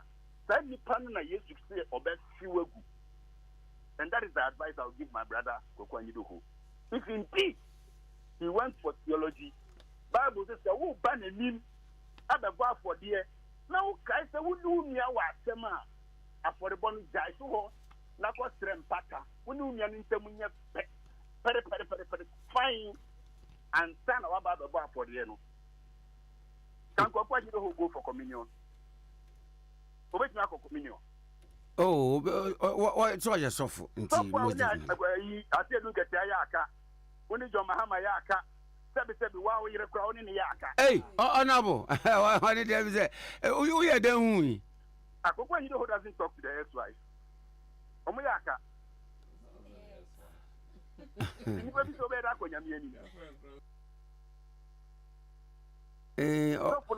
Honorable and Planchia crown, Bimuja, Wamonka, so Mumpu. No problem. And I'm actually a Mabuni Pami and Snap when you know who knew Yaka was. Okay. Bible to say, who banned him up the head for their brenna. Oh, Kaiser knew you was some. Now Yaka will tell me, you say I can do a kumum and stand about the bar for you. Who's over Member preaching? What are you preaching to them? Is it hatred? Because your heart is already poisoned. It's in your poison out the master in Mano. Oh, no, we had Bessia. Young fire, you may hear this. That's the other pay. Come here, woman, with us. Honorable Fuseni Donko, former MC, etc. from Plains. And prepared your director, special duties at the match in Yamanyoko NDC. Ewo Asantimantemu. And also a proud member of the Assemblies of God. And Wamian no paint, yes, or a member of good standing. On your Kusaman Christos from Fonibia. Bringing the time to 27 minutes after 8. Now, what about pounds made you know so? Yeah, that's what in Konyaso. Ewa Diachi be alive on OK 101.7 FM.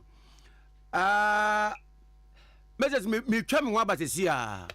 Me twam wa bajesia na me ko gbewa palace wo etividum bantam na amanbo bi ato ama ehun komo etwase yedi papa Mustafa Bandi deputy general secretary di match ni amanyuko NDC Mustafa Mache Majenso bina na bako de oh etiase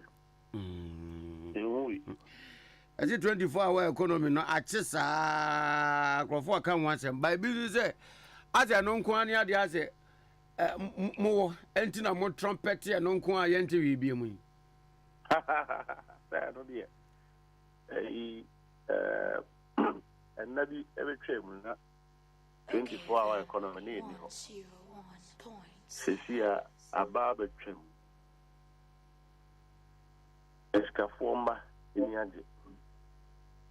I hear forma in Yaji. A teacher for any Yaji. A doctor for any Yaji. And some drop for any Yaji. Someone central for 24 hours full cost.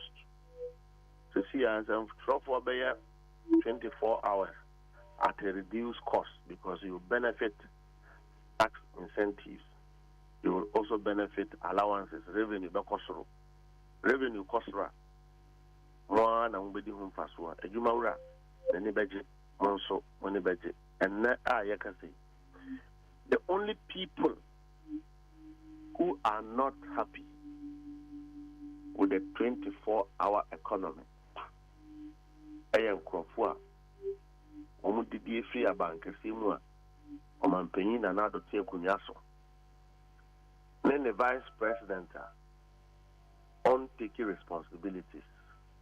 You will only need their kind of mentality to discredit 24-hour economy. In Nano Street last week, Omo employing Krofua, Ferrogate. Say, if you are they should speak the funny narratives of the 24-hour economy so that it will sound something not serious in the eyes of Ghanaians or in the ears of Ghanaians. Now they know that 24-hour economy is feasible, is doable, it is possible. And yes, Yamanin yet to say as the same be na Ghana for you. But the fact is that Obia Ohiadeno, Obia, the Juma say, Obia Oye Juma Onya Humfaso. Yeah, I tell you, Obuya Kofa import restriction bill and a woman pushy. Adia, yes, a giant 19 could do. And I'm saying, who I walk a buying for a dream. Oh, minister, Baba and my lord. Now, importers and Conco Kutukutuna and Sana, Omotimia import. Minano is one of the problems that 24-hour economy will address because the factories, Juma, Kwame, let me call a factory, man, ye. Kwame Chromatic here, AC factory, near ensure, will not bring water from abroad. Minano said, I buy Ebeshe Ghana. We are NDC new. We are CPP new. We are Kufuadu you. NDC Eba Abaimua. It is about Ghana. Ghana ye yo said ye beya ye home betoyen. And on a deep 24-hour economy no kaya about me any prehwa. Oya de oye in also and person cry.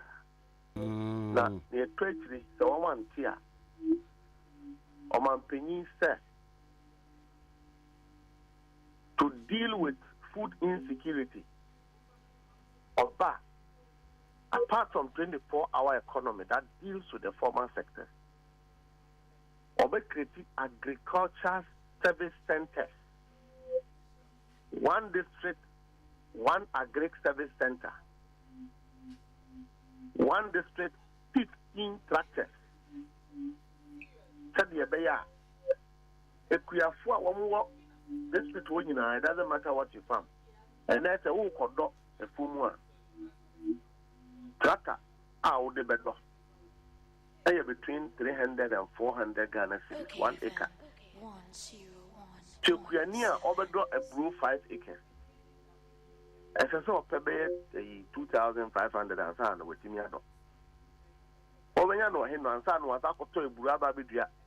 Na fertilizer and podia. Nebuaba be a namno of Pianin Piantiminto.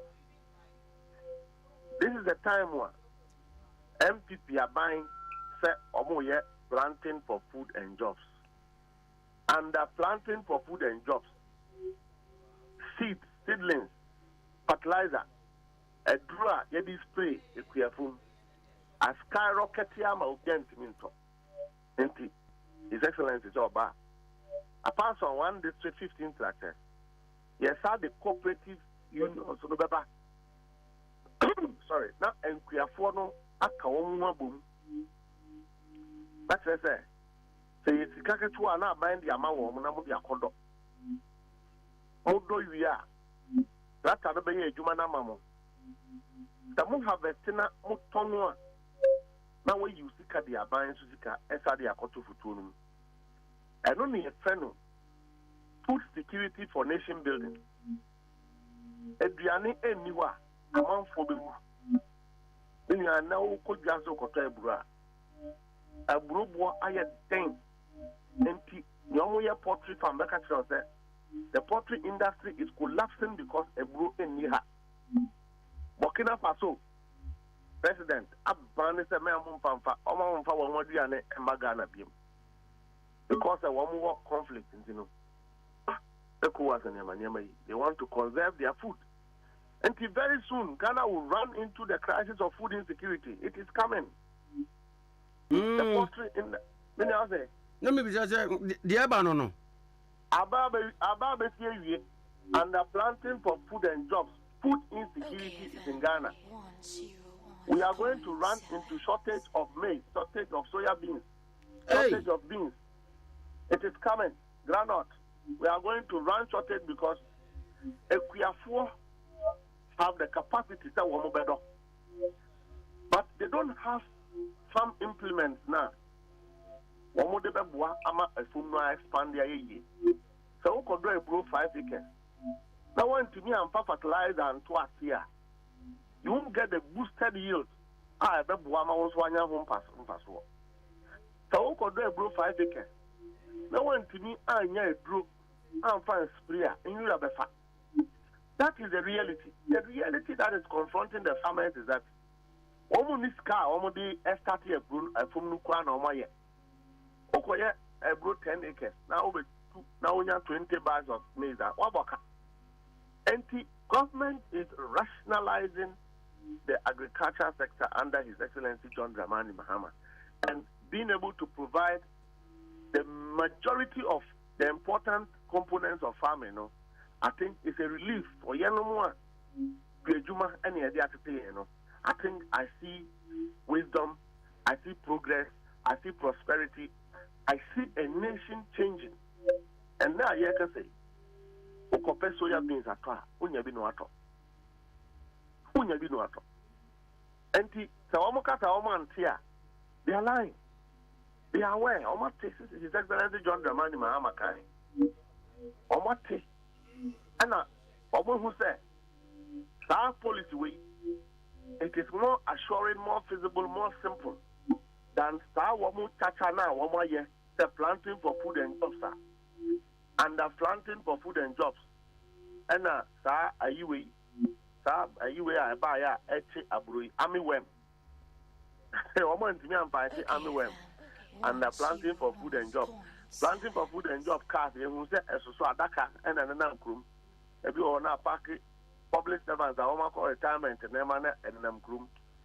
And the planting for food and job. Food have skyrocketed.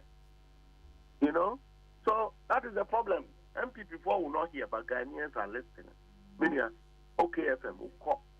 The other people we are talking to. And yeah, we're more almost a culture. Omo na ma kra ha sen omo didi ama omo fura me enya omo na eni omo kasa wo Ghana fo a wo hia ache wo omo no eni wo omo na di nkomo they are the one listening to OKFM omo na omo pe ensempai.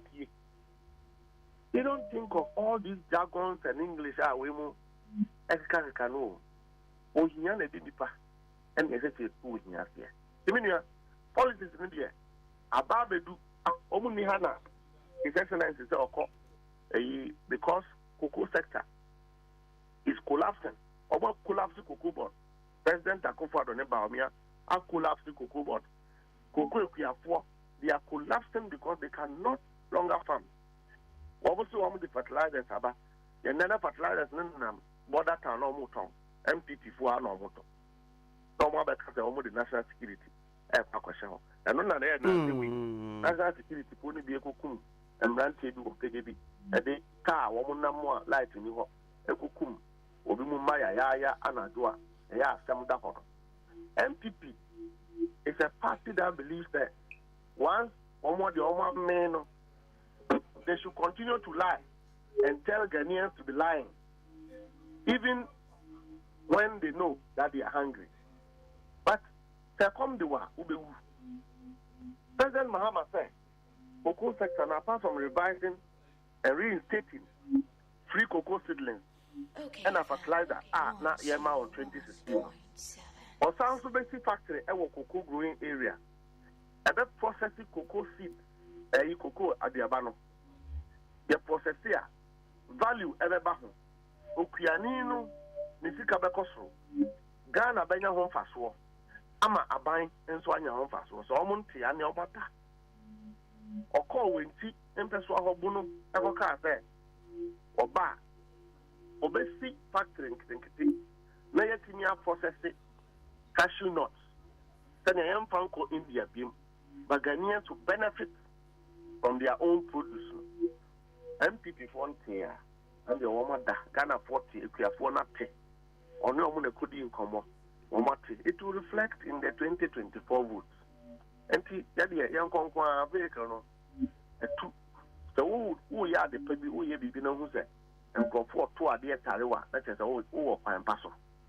Vehicle now for it. One more consolable for more, 2024 there. Na Musafa Yezu eze no na ekwe na ebia nkoma ekoso okrumu nte ya se nkrofo do mo campaign team ne manifesto committee be mu de adana dada muni bia na ana this year election ma se sam style no na MPP I concert party ya mukoyi I go for ben na wo dada no a enkrofo yi a wo mo de wo mo to abontin the campaign team. One no only Ghana in the last 7 years. One no only Abem. Anthony Cabo no only deputy minister of roads. Oura Dambochi no only minister for local government. Again, no plan assembly self-free. Who said that? I won't even confirm this is almost fire at all. But you're winning one. Assemblyman 20 MPP party. Okay, because local government has collapsed. Now to address pet an assembly not collapsing. This is what they are the worst of appointees in the whole of the government structure. Almost all are required to the year Omunya and sign a common fund on the Bejma. Internally generated funds as a Wamuchi. How much for this count between I got before Omojume or Meden or Mochi attack? Enti owura da mocha wa ba ka ho no advice ben wa ma ben wa afi no de ba owura che ben sa bonsu aya fam no ifi parliament enye ono no ye minister for parliamentary affairs taxes are one passing na enye ono no di enim bills are one passing na one DG loans planting for food and job loans one district one factory loans one village one dam. That is one reason one factor there. Minimum so much loan. One village, one dam, the minimum so much loans. And now they say men supposed to know the pass here. We can't know him. Dams to know ever him. So what are these people going to tell the people of this country? Are you Samuel Kumini, Amia, Samuel? No, what national lottery here. FCC there. Who can have a group of one day, one scandal, and the AC war. Now, Vice President, what Baba lecture? Actually, Ghana for said, oh dear, problem I walk on. All council, Minister of State, ethical. Or Chief of Staff, ethical. Minister for Trade, ethical. Now, I do 1.2 in ministers, ethical. Now, you can't simple to say the actual Ghana for who we are. What call appoint to be also one tier for true, so one may have advisor. Okay. Now, again, a different venue. Obi also one tier for true. The Ghanaians wouldn't have been in this mess. But for the fact that President Akufo-Addo doesn't listen to advice of the economic management team led by the whiskey. One advice now, economy na crash no. Ghana for every no. Anytime there is a fallout in government, no end effect in say Ghana for every. Anytime there is mismanagement, meaning the only people who suffer to deal with it, that mismanagement is not political appointees. It is the public servants, civil servants, farmers, teachers, nurses. Those who pay the tax are the people who feel the heat. Most appointees in government don't pay tax. One more year, Juma 24 hours. One more breath. Sabio. One more sika ya sanso teso. Bear 25 to 27% as tax. One more no more breath. Anytime government mismanage, and now you can say, under that same president, our economy near the he continued to appoint people recklessly. There's a government in the own reduces. Now the team A, no the team B, team A, Abba baby Ako. Aka 11 months. Team B for now almost your appointment in the last 7 months, or the Omaba. And I just answer from Penifua. Oma contributed to the mess in the last 7 years. Woman so may campaign to me at the idea. NDC is not perturbed by this square pegs in round hole. It is an exercise that is a repetition of the same thing, a rebranding of the same people. But one way of handling our campaign this year is Ghana it's a paradigm shift from the traditional practice of governance. Ghana for the call upon the American and one a mayor. Enti Oman Yini Park, Ebo Apura, Yeni a teacher for Casa, Yeni a police for Casa, Yeni nurse for Casa, Yeni a queer for Casa, Yeni an animal Casa, Yeni a pastor for Casa, Yeni a dincy for Casa. Said the Abaya, one how, and a Debaya manifesto. That's our manifesto, a convent and Ghana for a cum. There's also one problem within teachers. It affects all teachers in the country. Who solve one problem for nurses?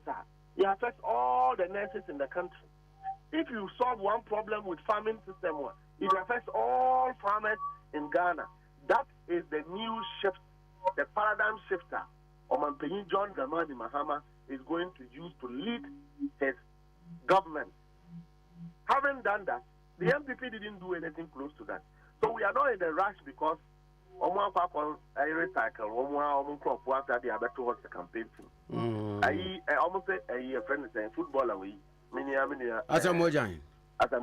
You see, Omuya Mamma for MPP for a Mamma for against penny. Oh, football, ABB, NDC4, MPP4, CPP4. Ghana for you now, we rally around football and our footballers. They are the people who reduces our stress. As a Rojan, it is not NPP that made him. Ghana for made him. Ghanaians made Amoh. We rallied around the country, the flag of Ghana, and made him. Sanyakupo Pajawa could do and Swa. That's a CRDA. Wakakodom MPP. One said next time, the footballer be a media. And she are not going MPP and NDC as a say Nipano. It only takes a greedy young man who doesn't have good advisors to want to veer into politics. Like that.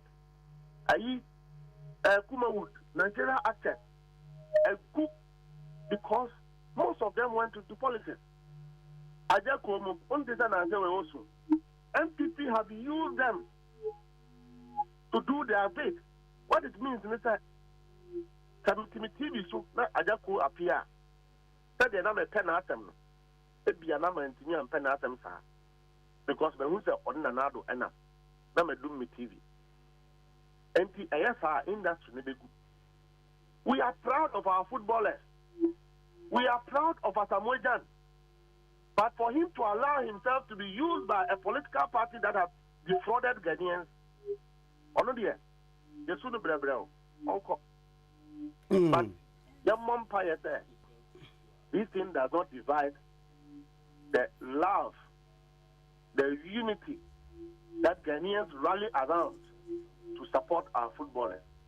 Beyond the hopelessness of the Black Star as it is, we are still proud of our team, proud of our footballers, proud of Nkrofo Awoma retired. So they are living Karimu, sitting as a captain, former captain here, Stephen Apia. Captain Stephen Apia. We are still proud of them. Adenti, and I hope sorry. Now what breaking the love that Ghanaians have for you? Politics. Then as a Majan said, who call China, Munya Sikabe Brebe, who call Dubai, Munya Sikabe Brebe, then or the Ayo Krumha. We are proud of you. Then this team there is a square peg in round hole. Yane Ghana for train common we will outdoor and someone yaketin or Ghana for near their document. And only a bit in a hotel woman. And only a friend of Abem Papa, Abema Ghana, Unina, who are told. And that campaign to me in Srukra. All right. Now to Bewa Palace. Stephen Atubiga. Ekweshia na nanamo hemfo. Na ohwe video no a waje nufugu kama ne chesi so. Na wode ato na nanamo anim se titru ne penia wo hye na se. Ne nsem bi a wo keka e de fa titru. Man penia be de akira wotu franka de ama MPP ho no. Wo mani nyu krakrakra titru no no Stephen Atubiga no.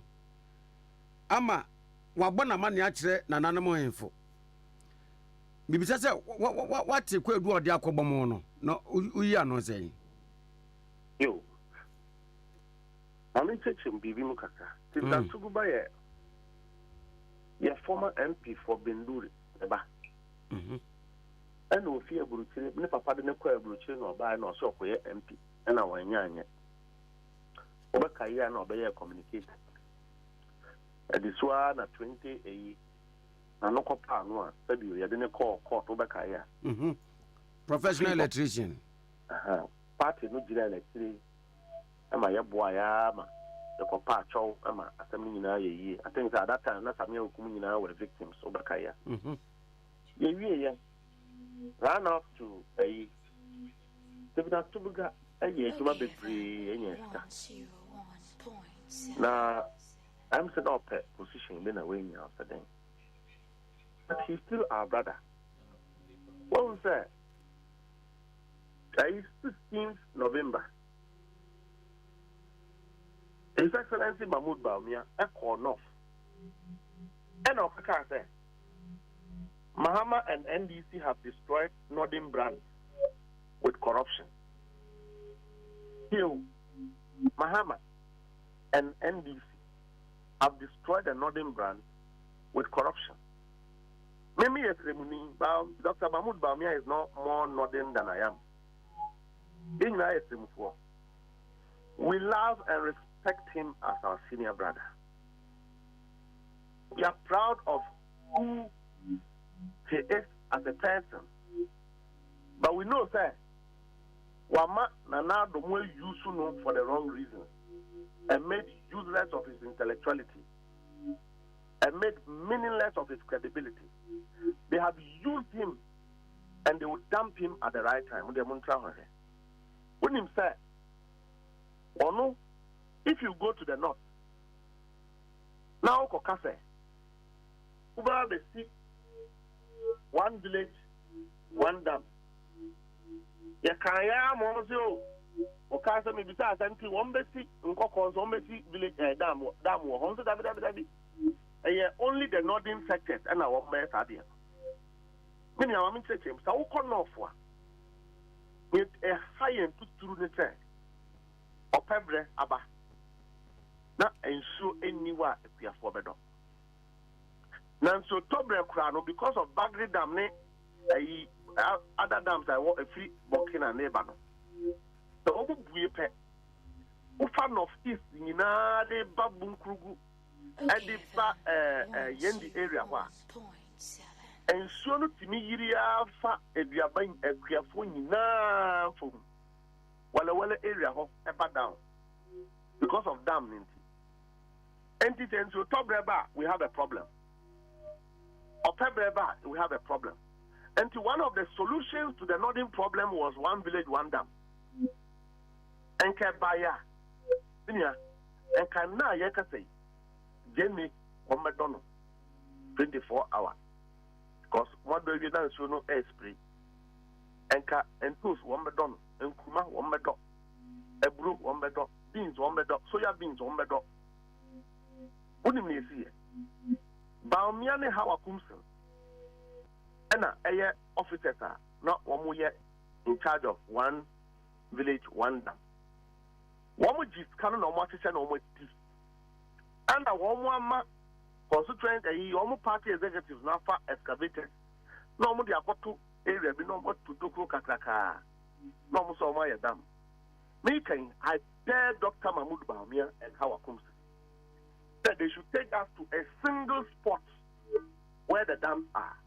I will resign as a deputy general secretary. They should take us to one dam. One more the loans at this canal. They have squandered the money, causing financial loss to the state. It was led by Dr. Mahmoud Baumia against the North. Hopefully not. On him, the level of poverty that is there. He knows the level of responsibility that government have to put in place. In fact, some of us are beneficiaries of free schooling. Some are go school now. The form of baby there. Are you a brilliant but needy student? Once you are brilliant, government will pay your fee. We benefited from it because of our level of underdevelopment. Now, Nyamia Bonwa Baye, vice president. That is what you did to our people. But in the other side, John Dramani Mahama has built a dam. If you go to Pusiga, Timpani area, Garu, it's a big dam. Very big dam, a 70 agriculture irrigation. Even that, because you fee power incident. So today, what one fashion anchor that area, not a better if we are for nothing. Now, Omo TV, because apart from the dam, you need other farm implements to be able to mechanize the system. But Baumia president, in the last 7 years, he could not make that intervention for the people of the North.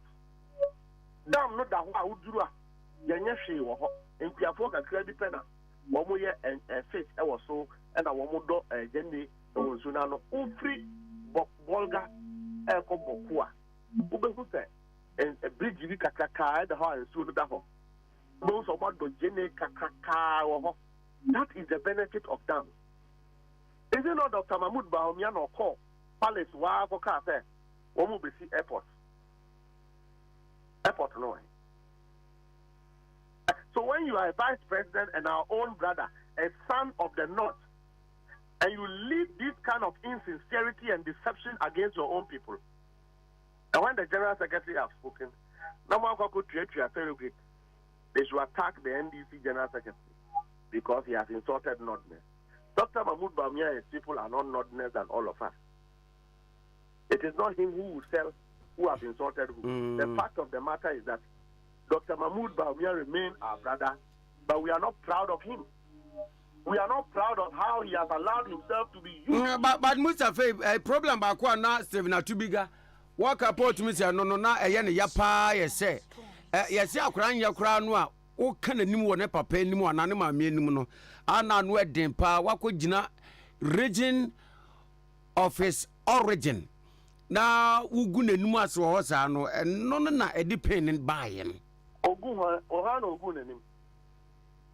So, what I say, your friend say, disgraceful Northerner. No, it's not Northern region, workers as me. But are you proud of the things I've just spoken to you about? That be standard Stephen Atubiga air can to meet me. It's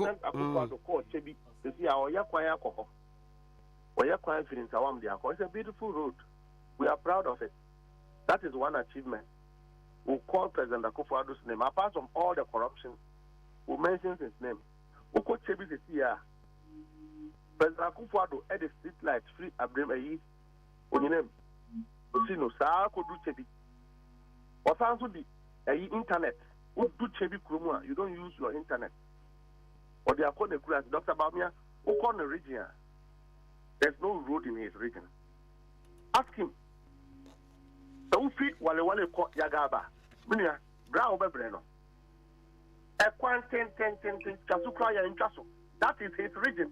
That is his home region. Dr. Mahmoud Bamia is from Northeast, not the northern region proper. North, no, you were Northeast, you were Upper East, you were Upper West, you were Savannah, and you were northern region proper. Nufie esi Northeast, wale Nufi and capital honor. And Nufi, so we wale airport, California. Yeah, friend, Babia Tokosipo away. And 1 year at that hole, and one I call ya, I mean, about Coca. What is his achievement on the ground? But these are the two things that His Excellency Baomiako Jina Katre Mufua 1 year. So when his driver was busy helping his Achim people, he was busy being used to lie. Omampeni Bena Zumba, what in your abonitin, a control, page 1, page 2, page 3, 73 pages. Many of them are moving your Usquad, a Kurase, Utikrum, or a Kuraoko. What would toilet be? Have you seen any toilet built by government?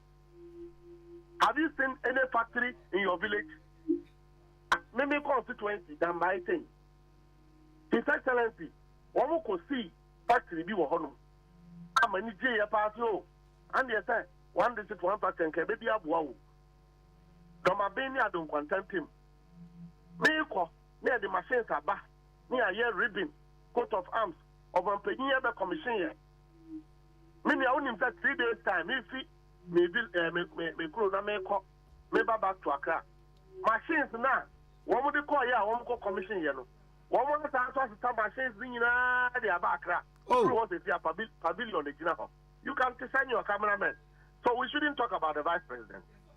He can say that John Dramani Mahama have destroyed a northern brand. But he being used for this deception and this lie is not a disgrace to the north. We shouldn't talk about it.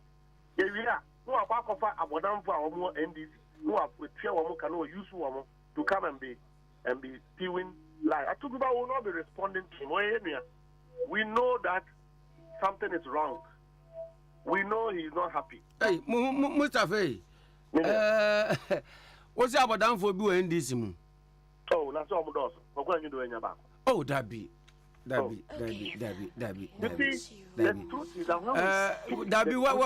what nowadays will be a but down for even psychiatric no cry no what my boy man yes say aya yankas will be crying mental problem I so or adwunu yare and me use but down for man so be a okay the cafe or bottom and now I'm mother but this all the new psychiatry and son I'll be who said but I'm no one anymore. But I'm used to why but the money tea. But in this context, you know, the word "bodam" no insultive. Attempt. No, I didn't use it in the context of an insult. I used it in the context of describing an act. Mm-hmm. The action that the individual precipitates is madness. You can only be mad to do some of the things we see. So, because me atubeye we will be a sabi bibia ko yia you wait boko anyi do wa me am nua why yiri nani afi nani wonim say his excellency time I want power on no tum goto musika e de boko anyi do ko America for training in security bipa no call him and ask him. And then, or the Nina question a full moon, the Yuda Elfi. Oh, and he thinks that You can wake up every morning and be insulting the person. Mustafa, the question of room say. Oh, now I'm fine. I think I want to argue man come back. Oh, I know paid you. And I know paid you, baby, on me. I know you. That is all. There are some no question of room. You go and you are insulting a general secretary of a party because you've been paid to do that. Atuguba, what could you not? Oh, you all the Okazana Amoh. Is Atuguba not than us? Okay, FM. Okay. 101. Is he not than us? But Mustafa, you be the Church of West, no? They said they are working, yes. Assuming without admitting from where I said, say, they are working about Vice President, the flag bearer of NPP, no crescent origin, the original Frino, on yes, she was using a word like disappointing, and yet accurate and disgraceful. It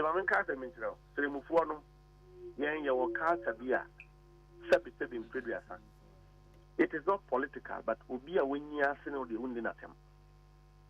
that is our culture. That is how we're trained in the North. Anyone who departs from this principle is wayward. His Excellency John Dramani Mahama,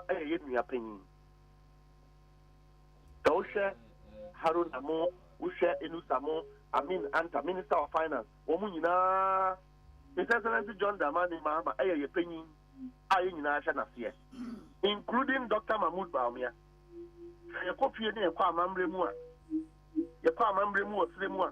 His Excellency John Dramani Mahama Etianim na Dr. Mahmoud Ade Akye Ansana and Tampulimo Wamuninane Inusamo Haruna na Wamwaba. We know that now Timiko Jinabegum as junior brother, vice president. Now what do you brother Penyatem? Now say General Secretary Kofrel say you are somebody that we should not be proud of. Now Utikwa Pai. Una wako kodi ya brother nakemu. Uwa uye yenu ya penyin. Wako kodi yenu ya penyin nakem. Even in terms of governance, His Excellency John Dramani Mahama will be our boss, a predecessor, will drive and a predecessor. With the we are predecessor because we're the vice president, the president, and our sons we are in Yakuma. So to me, he has destroyed the Northern Brander. When we all know the fact, so you are one of our brothers who have been used by President Akufo-Addo in the Bush for the wrong reasons, sir. You also what you we shouldn't speak about you, but you can speak about His Excellency John Dramani Mahama the way you want. Call him names, call him incompetent. We tolerated it, and when we talk about you, you are angry. You get surrogates to be doing the things they are doing. Why the Casa? We will continue to speak the truth. The fact of the matter is that he's being used for the wrong reasons. Near General Secretary Akan Waka now, is not more nodding than any of us. The fact of the matter is that Dr. Mahmoud has been used to deceive the North. He's been used to do deceptive politics against the people of Ghana. He's been used to propagate all the lies that President Akufo-Addo said in 2016. The only thing President Akufo-Addo said, apart from that, all the policies President Akufo-Addo did about things, it was His Excellency, brother, Dr. Mahmoud Baumia, one village, one dam, one district, one factory, 1 million per constituency. Now, no, Yentin will be a num. Dr. Mahmoud Anum Yetia, one village, one dam, one district, one factory, one more brandy, pure water factory, and a one more brandy, a young cofa. India company, immediate example, they be a B5, year in 2002, and a one more shame. India company, they cut in taxes, almost their channel. Almost say over one district, one factory. I thought one district, one factory was to enhance and help Ghanaian industries to become factories, to build factories for Ghanaians. Now you are using foreign companies for one district, one factory. $1 million per constituency. That is what led to the collapse of the assemblies of Ghana. And yet Dr. Mahmoud Baumia the lead here. And now no speech here or come 73 documents of lies. 73 documents of untruths.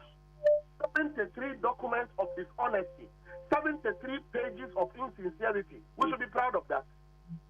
We should be proud of that. And then, I mean, Adam, Sabiu, Wabaye, finance minister, we are proud of him. Yeah, bet yes, you want no Dafufro. And ye ja kwanya wu kwen se Bewa Palace or Monfremo. Oh, that's it, Bewa Palace. Nana enim say. Yeah, no. But can't Ruby about him. And ya no crowd will be cut will be so. General Secretary only amplified it. Sir, there are two brothers. One stayed and he died. Baku Ayedin on Pen of Okasa. No two. Oka or ye. Baku to Oka. Omu to no Ababeka. Or no one saw your mate. We are mate and Calbeca. We are mate. Yet so much, has to have a summer and Calco.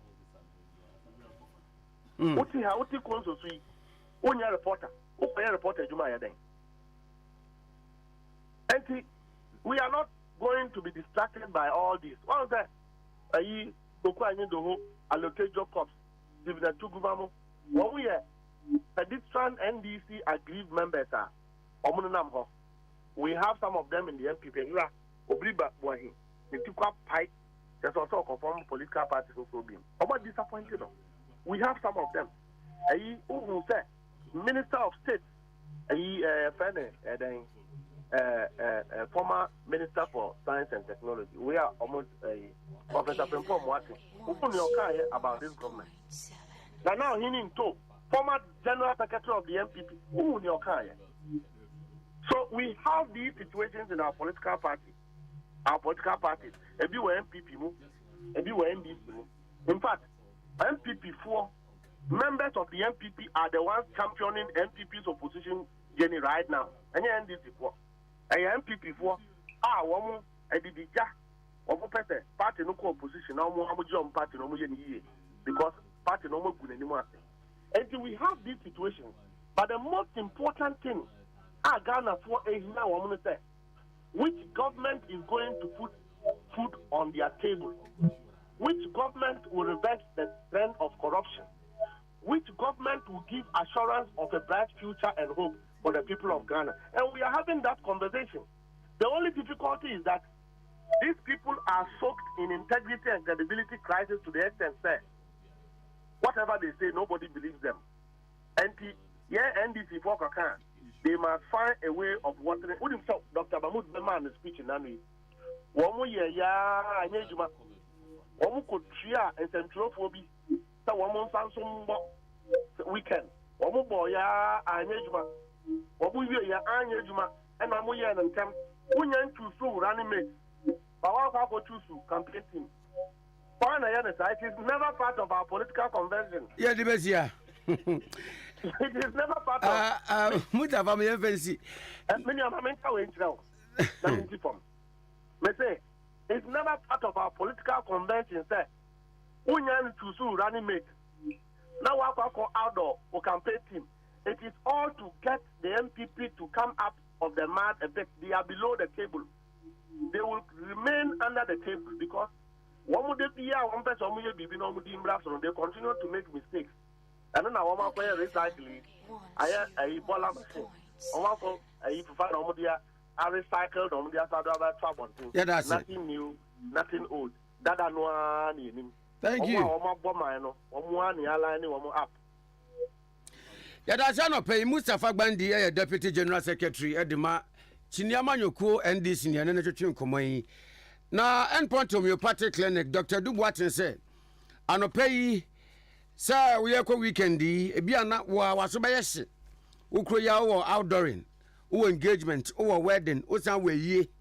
And until I was our promo dinner, Brane. Now, what to Nakonina, we go one copy. Workers are now home for 1 year, 1 year. Endpoint homeopathic clinic, Sebra. Brananka, we a car, Obiana car, we any be on Friday or the backward servicing.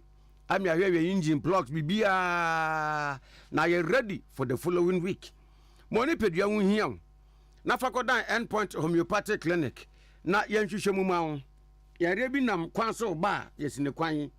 dia wabe lande da danso so ye gya ne kwan efri nipadua nim ama nipadua na de no ho yare mienu ana endpoint homeopathic clinic se ya hwe yie wo ho pa ne sense e kire nkrofo nyame apata na e kire nso so na wenye oboafo ntama hwe do betwa nanano wonse do de di kan e stroke yare bia ne ho ahomete papa yesre urade se ma ne nchi obia na nso so ahobambo ne hia wo ho no ye nipa dasani na ohunam taye titriti ya de panye wo kora wo ntimpo no aka agish wo ho abonse bibi ni na mu nipadua nim efria na aba na yo overlapping akọ wo nase na abasoro asa apatra wo di agro e was a fish pond mu wo ho abonse mu aye hyehyehye asa asoja wo mu na onipadua ne bonse won setumi wo so na ejai waso wo so na ejai ubodi ni tumi wo so saa wa wunye adwuma wote faako wada sore kura no bonse usisi nkotodwe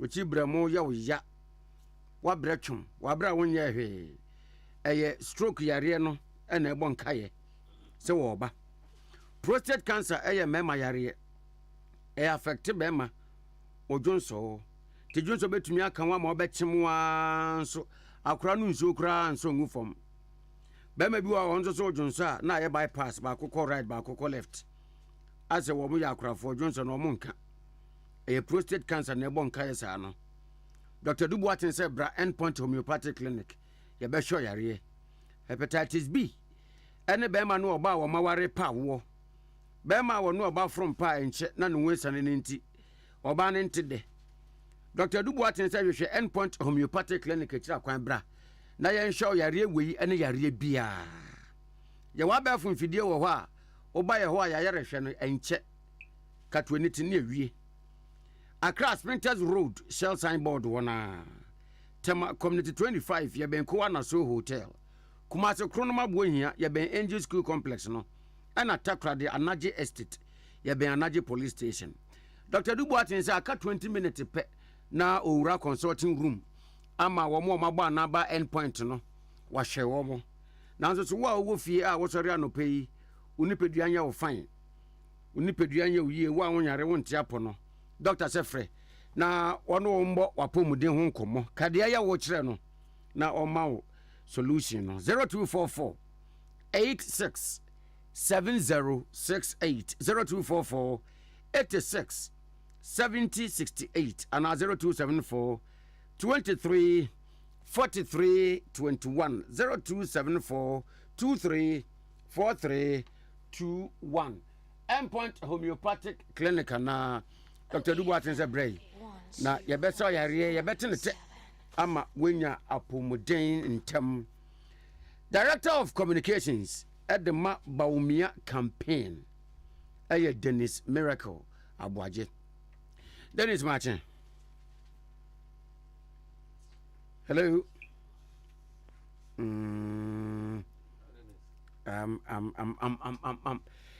Yani Mustafa Gbandi bon komo no ensem awdo bi a wobro so ene kwedu awdo bi a woprakogu mampani abedi e kire oye Frankatuni ma NPP Dr. Mohamed Baumia aboboa no ena ye ni Dennis Miracle Abuaje bo ho nkommo na ya hwe obi kan the way forward 16 minutes after 9 101.7 F Madiachi bia Mrs.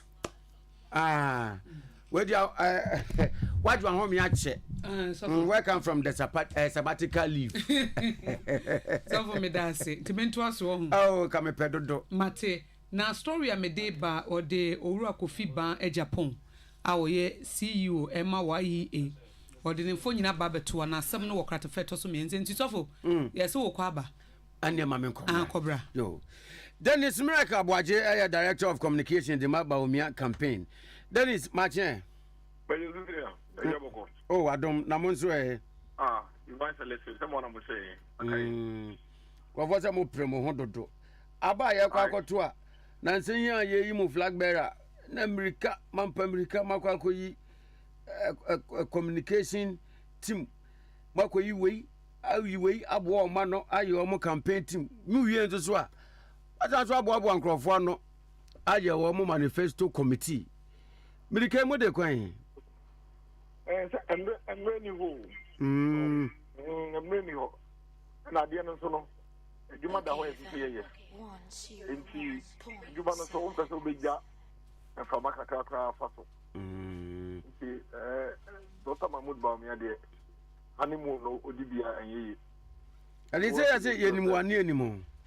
Aha, so I just say, they have been able to call honeymoon and send me a near gate free, the matter how. And on no son is a believer in insurance. About to be out, will be other son. If I began, so called the Betuava.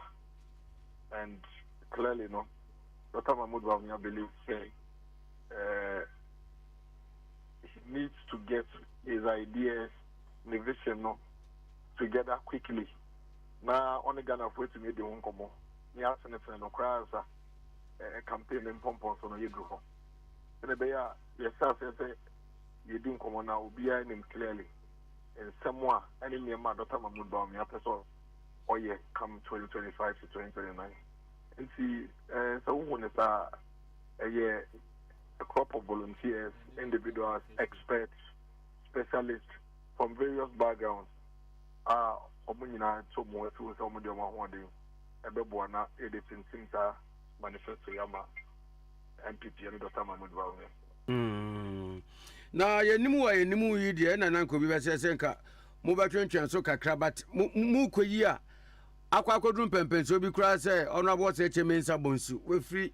The Dibrese majority leader, Eba Beche manifesto committee. Be out per adventure when you be a remua. Timothy Kakra den a room. But all I need break here, Gatrell. I feel there, yeah.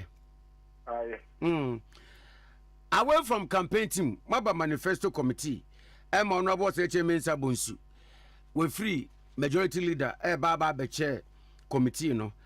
Manifesto when you are bosso, but to me, I tell my community be a home. Oh, there be a trainer, a bit of what's no.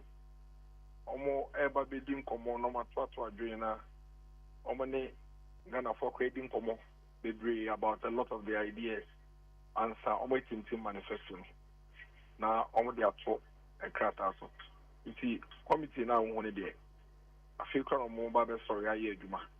Now, in the next few weeks, more 18 manifesto, but they are going to work on Ghana for Nina and Ebeka Boom 18 manifesto.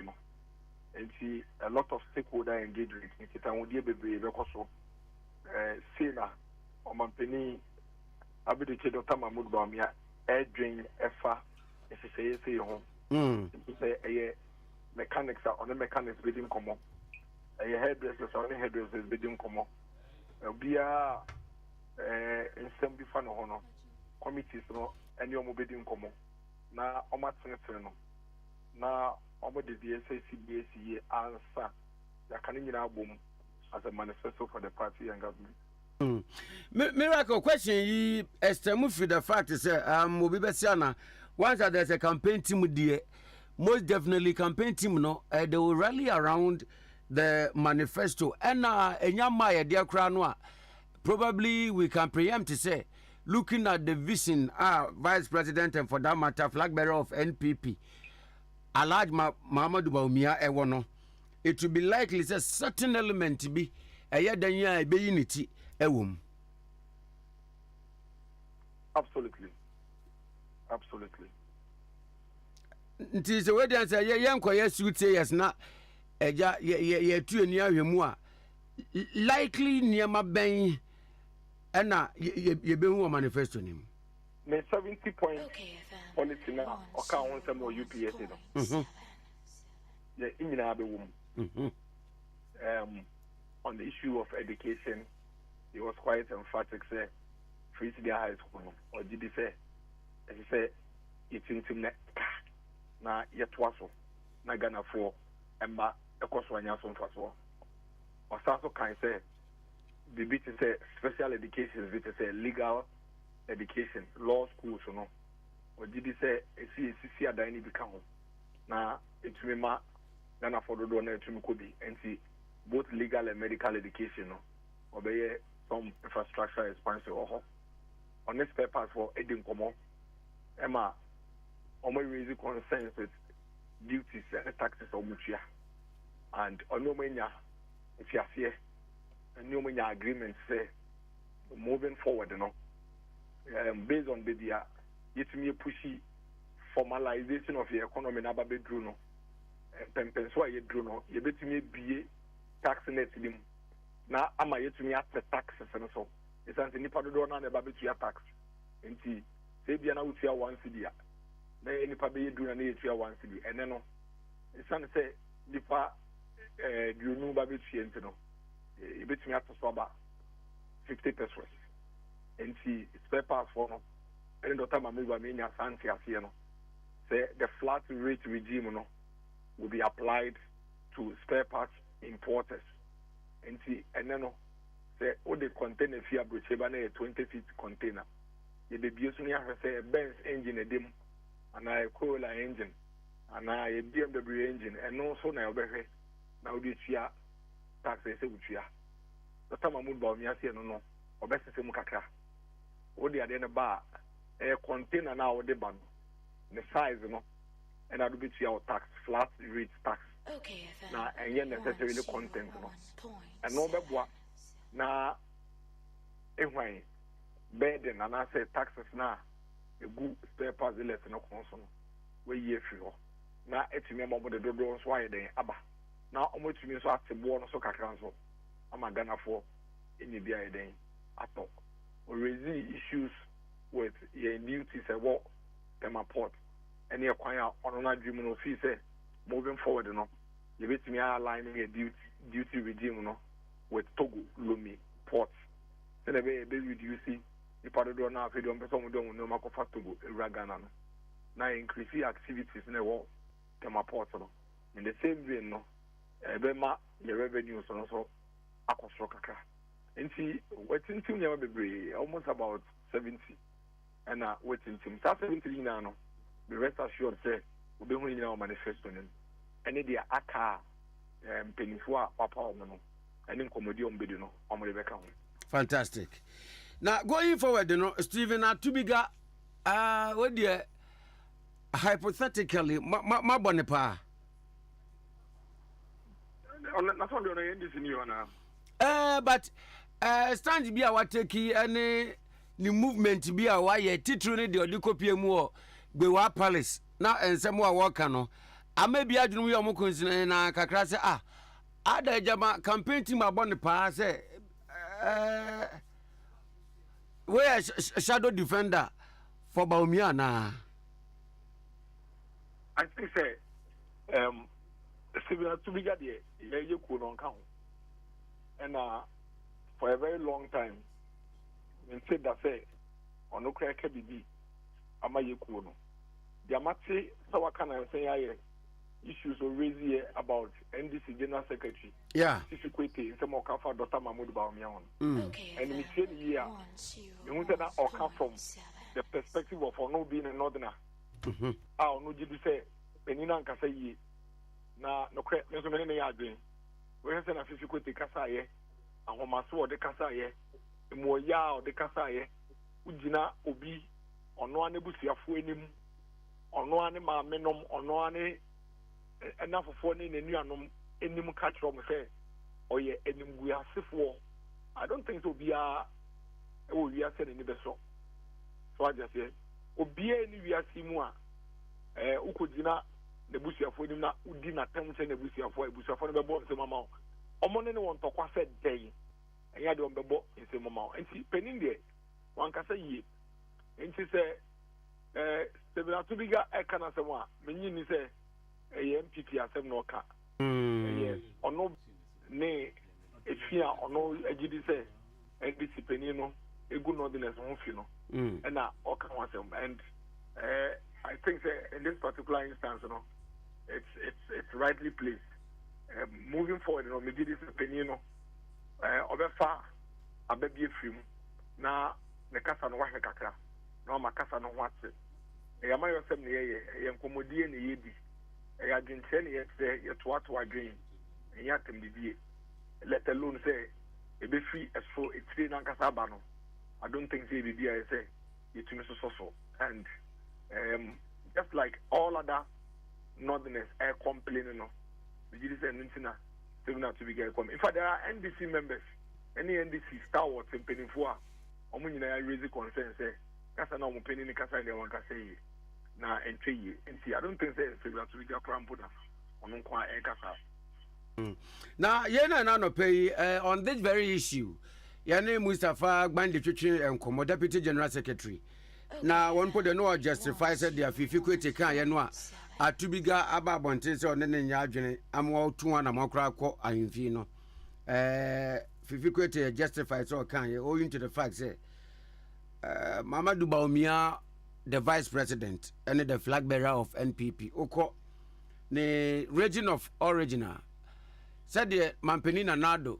Oyem puntujuma ewo chebi any baby ofri no uhu sa ewo mampenia bedi chire ninchi ena ebobia o share nordness nso so on share nti se obi ka se wedi nordness nwamba ne kwanso ano no mjide tan komo yutie kakra o gine se Dr. Mahmoud Bawumia so bi obeka che o say wedi nordness nwamba no na sani pakwa no of course NDC ni oya among yourself the level of development of Dr. Mahmoud Bawumia as a vice president. Wa advocacy as the no. Me pay northern politician bakwa we betu me no hwaso no bakope. Yan kwesi kura me no kase just about 6 months ago Dr. Mahmoud Bawumia has led to secure $150 million for 48 districts in the north. $150 million for 48 districts in the north. Meno kasi Sasikano, Egu northern regions have 48 districts on my account more in their district. The first phase of project implementing rolling out over 500 different projects. Schools, water systems, markets, toilet facilities, health facilities, roads across 48 districts in the north. $150 million because what advocate to Amor and as I speak with you now, in the next 2-3 weeks, these districts are going to roll out another 700 projects. 700.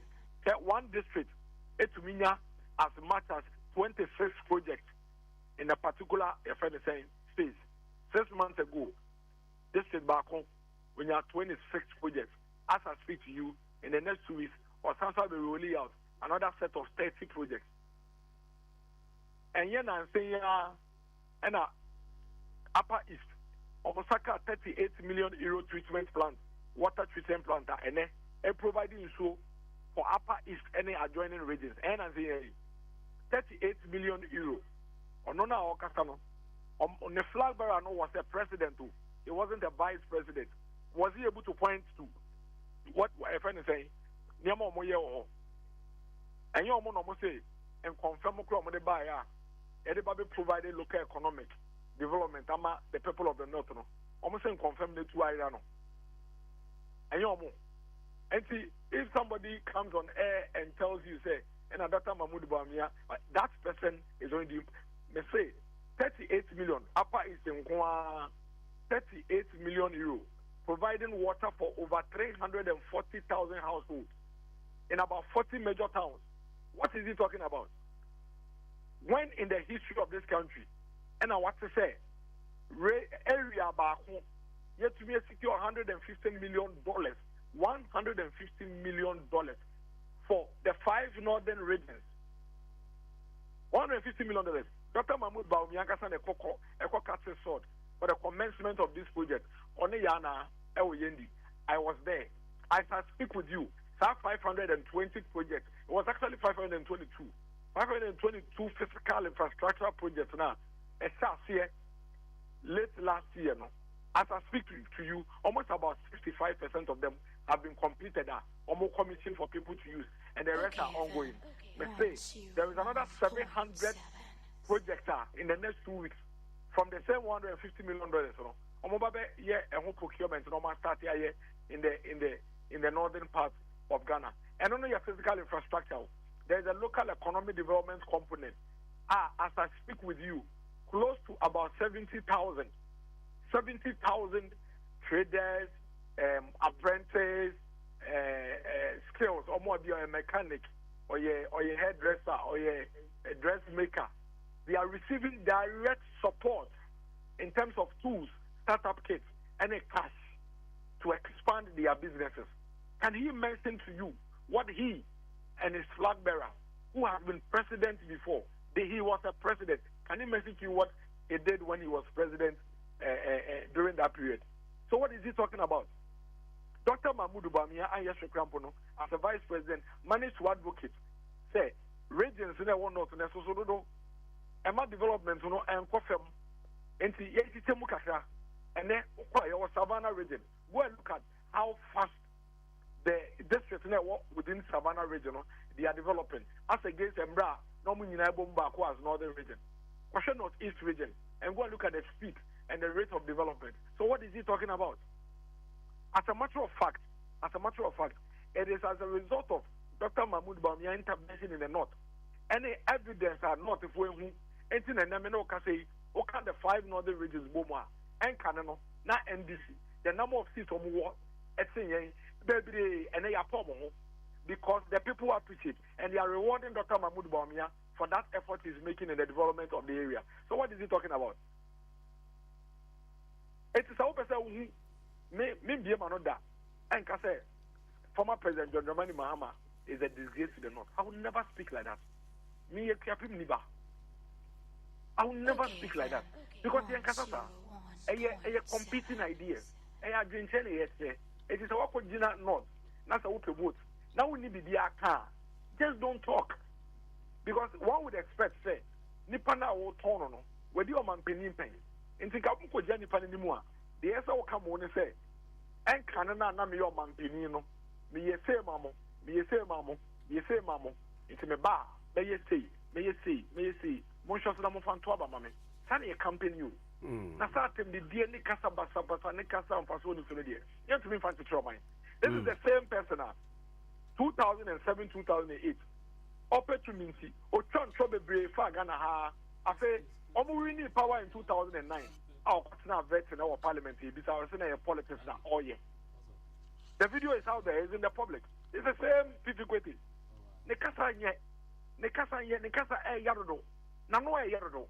Difficulty Casa. Nano Yarudo. And as a general secretary of a party, one would expect our best Sakaka. Nicasa ya attendee Casentry and Bois. And that's why the people in the north are upset with him. Because if you want to know and check between Dr. Mahmoud Bawumia and the former president Mahama, their party for their friend say not for EGDC Wabo Mopa Dr. Mahmoud Bawumia, and they have shown that through the votes.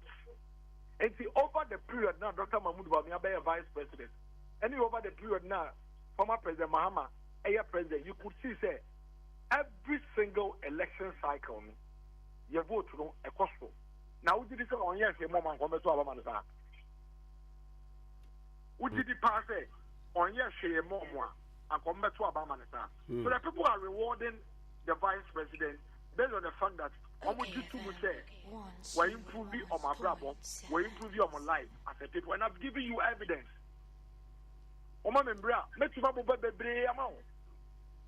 Several landmark projects in each of the 5 northern regions are Dr. Mahmoud Bawumia advocacy alcohol. Kakakra.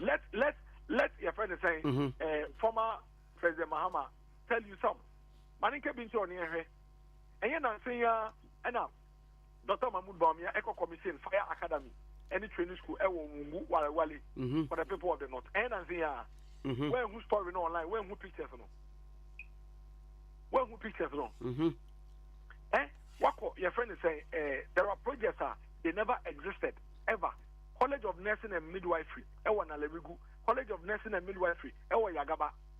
Go and look at these places and go and see what's going on there. What is he talking about?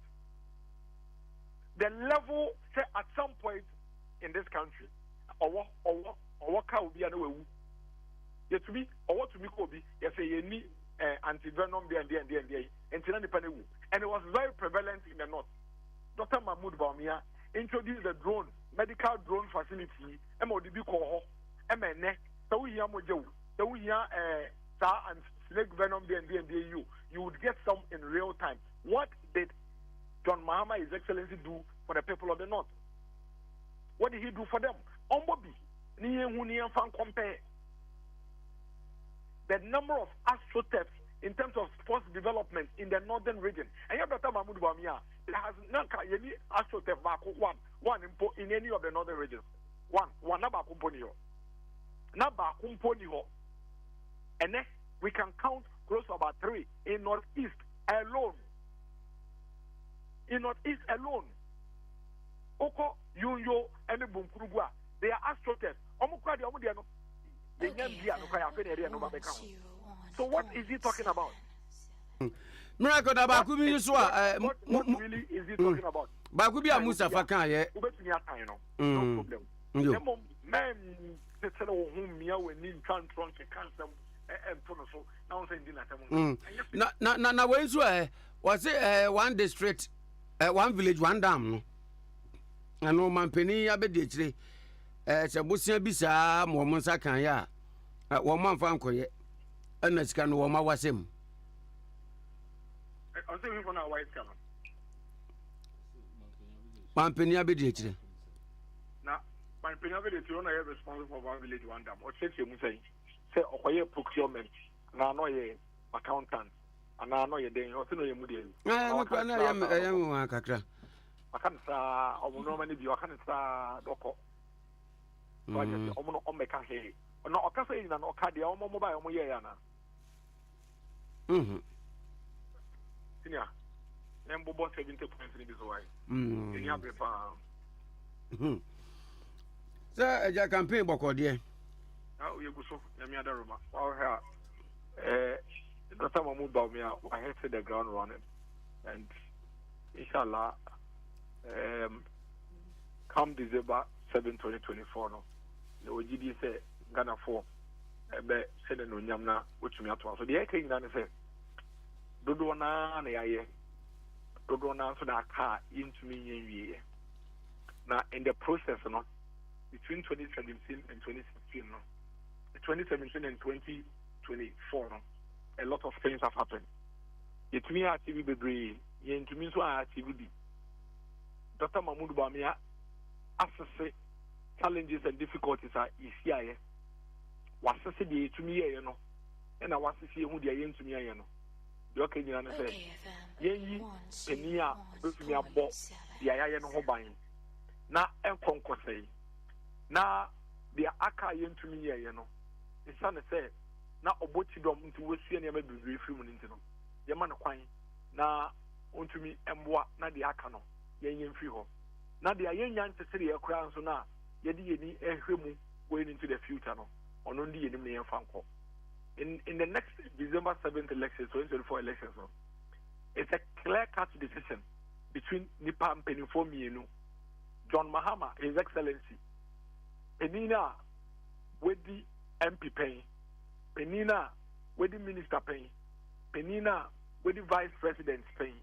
Penina odi vice president wie no be ka tell so say we see no ma bebre nti e ma no kwan no ma be di o ma penin na onfa entishro man no ye di o ma penin so senesa we di bi pen nti ye nim di obetumi ye nyina na ye nim dia ontumi ye nyina yinim e kwa fa so a otumi di ahomaso etutu nsem ma yen asomanfo ebre wa ahohiem yinim e kwa a otumi fa so ene ye kasa wabe wa hotem etumi kase se enye de ye kana otie waye so dwemfunu na de osi opeso ye na eno ano be ye nim nyina ekwa ne mpanyufo omo mo kase ye bio omo fa so kase se se mobu no so mo pedwuma no mo nya dwuma ya omo nko nwura mu nkotwan nwura grass enfa begu kwan ho nton omo benye sika ye kai akwan ofa so a okase Ghana mebu se ye nko paibo ewo nwura no enfa begu kwan ho na nkofo beto sidan ni enye skefim ye kai enti ye real feel ye yo ye kai ehiafo a odi o allowance free o munse me ma enti ehiafo ma ka tie fie ye kai the Kaigana Fomba over 135,000. Asibia na esan sa ho che enti omo nye sika mfa to aso nko secondary school a omo ka se fie na e mo mo dan so no mani sade hu nyina aka e wo mutim no ye kai but the yenim ene kwan ya Vice President Dr. Mahmoud Bawumia ye nyina ji to me say in the history of this country he remains one of the best performing and vibrant vice presidents in this country no yenim so no de the credibility was high untumi mfa kita se ene poye entete no te se na obetumi dia se former president Mahama no ono o de se na eyeyi ye ni makwa afo so de obuo ahotie kasapa ene odo ene de petitina ye ni makwa afo so a o de ade se nsa se we ni pese wo hweso ye man ye a otumi hwe eyeye ni ye ni mahofa otumi de di nduma ene nti otumi hwe ni din kase se ye be take decision between wo and the honor in Amami Hundia, and a very easy and simple decision as you make it to ensure that they are honor as vice president or yet the Juma year palm a disorder. Yet the president in the Senate, you did this over to me, Amanabroso, saying the honor baby player went to me and your say, one fine farmer and maybe if you can't afford 9 years phone or Dr. Mahmoud Bawumia, no more former so and to film no money but say, not Nensamono. And kakra. You better make sure so be a better. Now when you are so strong, Kunsia will be taking a decision. On the Obama Penia, on here honeymoon, on here grace period, or Sinasiano, now Mrs. Yen, or the good film, Nagana, it's me up and Thomas if you are going into the future. Dennis Edasanope. Dennis Miracle Abuaje, Director of Communications at the Bawumia campaign. Earlier, the Churchian Komono on issues raised by Mustafa Gbandi, Deputy General Secretary of the NDC, bringing the time to 44 minutes after 9. Live on OK 101.7 FM, Ade Akye Abia Sunni, and Vigdang Healthcare, say, and the restaurant be on the area of specialization. Baby, ya dear pa, ya jollof. To make a restaurant with Dom Jollof with the Jai. Obin to dear fried rice. Yakika sana ya Rasabia healthcare ne.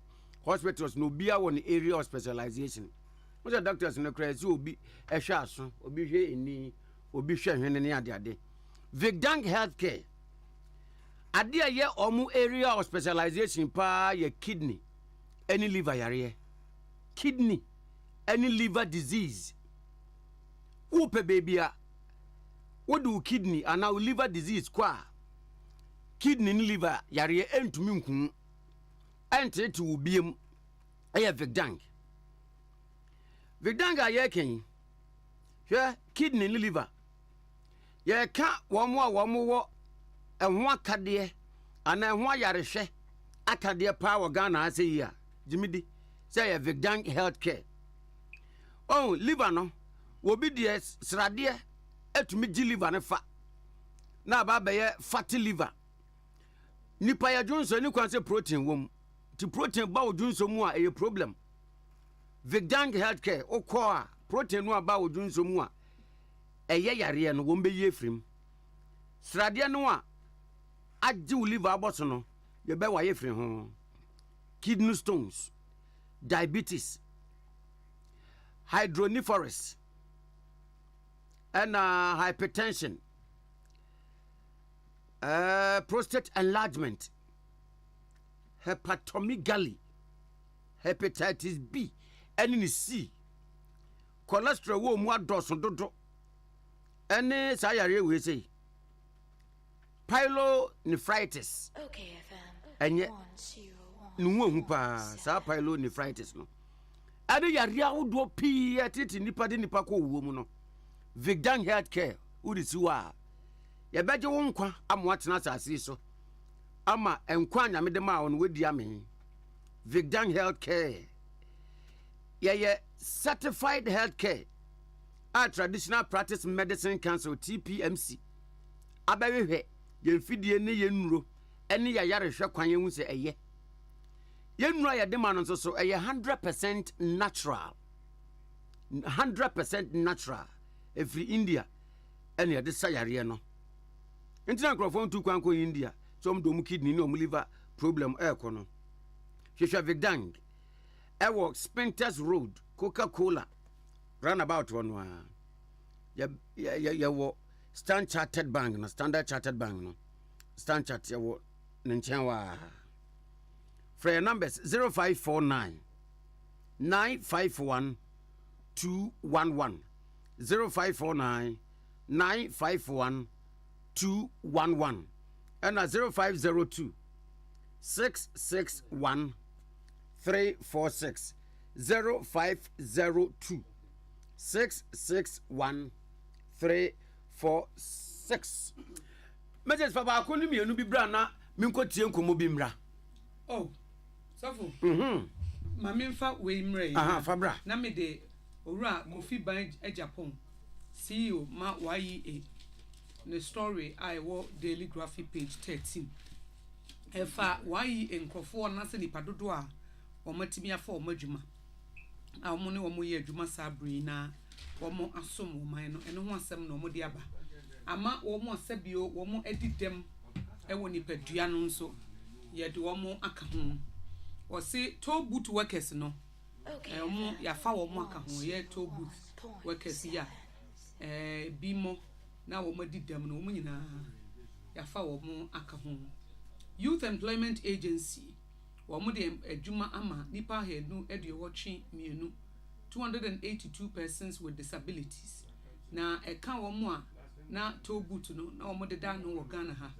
Chief Executive Officer Edema YEA Kofi Ban Japan ono na de sansemi etudwa ebe ono nsentofo hyiaye no se YEA afo omo nyina sa YEA fo no omo recruit sa nkrofo no se omo maye adwuma na omo kyeremu se fa omo afa omo no ebe ma omo so nya bibia ye na omo de abo omo bra aye ho asam no so eda se ye na katefe to so dumiensa na Emmanuel Bruce nso de aba say 3 institutions omo de omo nsa hye memorandum of understanding MOU ase say omo commission study effort innovative financing for micro small and medium enterprises eti nyuma nketwa ne adantemo no kwan be fa so ebe pesika ma omo no omo de aba omo bra no ene ho na montu na empanifo omo etuo se de be betimi asom adehie bebre na wo share back page wo Daily Graphic or say what the Dr. Brian the Champon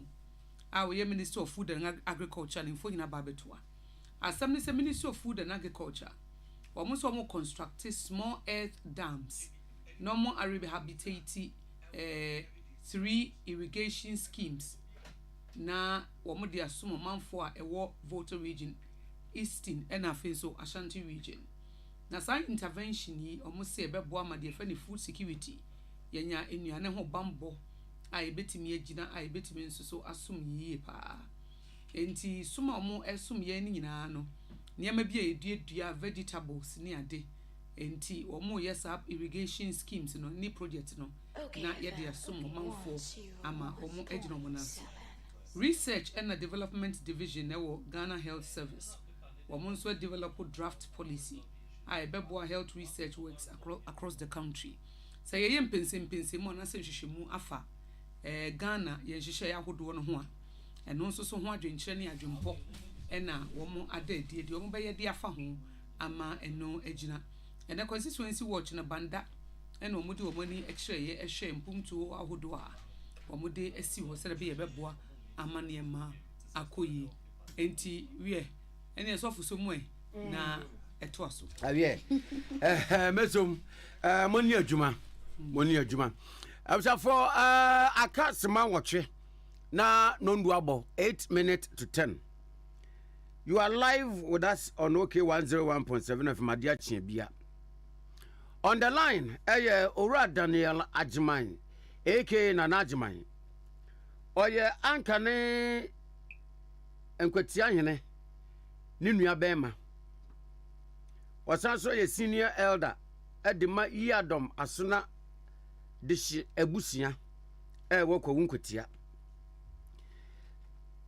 new creating guide asoma de baye front page ene yebo ho nkomo na mayembisa kakra enfri odehye we Odisia Daniel Ajman. Nana Ajman, okay FM sini. Anope machi. Yeah, me mama, I say I think that mama me say me like a sakra. Yes, I do. I can't frame for your argument. Nana at will be Yadoma when you're the baby corner, every command me. Nana to be Yadu, the idea in fear and you know and what she. And what the car baby. No car baby, no. Yawa, a bank for me and not a won't quite yaho. Abner Santua a bankwa. Cabana Fury a bankwa. And now Piaget a bankwa. That bankwa me and saying, now come boom. Say a pepper the other name. Your woman, young woman, what you better and said. Oh, this is so everybody about it. One should the idea be. Now, dear, one while yes, a woman said, near all place of petrol the idea and a number of man. Why, ye make a drag your mind. And then it will be a dog. A yabano. Yen you know, one father. Let's have them play with us now. Ohenenana, I can my mono. Say, you see, Ohenenana, a yamba, at the Pribiana. Who feed baby copra? You knew baby. A bunkum and send a thank you. A bunkum and send a young play. Yakia Wati. No, I won't find she. A woman may empty a bushiam. Yea, papa, our woman, a woman not to be young, one a woo. And then autumn that pray at the bee. The Coban said, Chebrum Pendiata, and now quite at the Ghana, near Okitabi, and then at the Nassam call a boom. Of fact, dear politicians, I think a fool.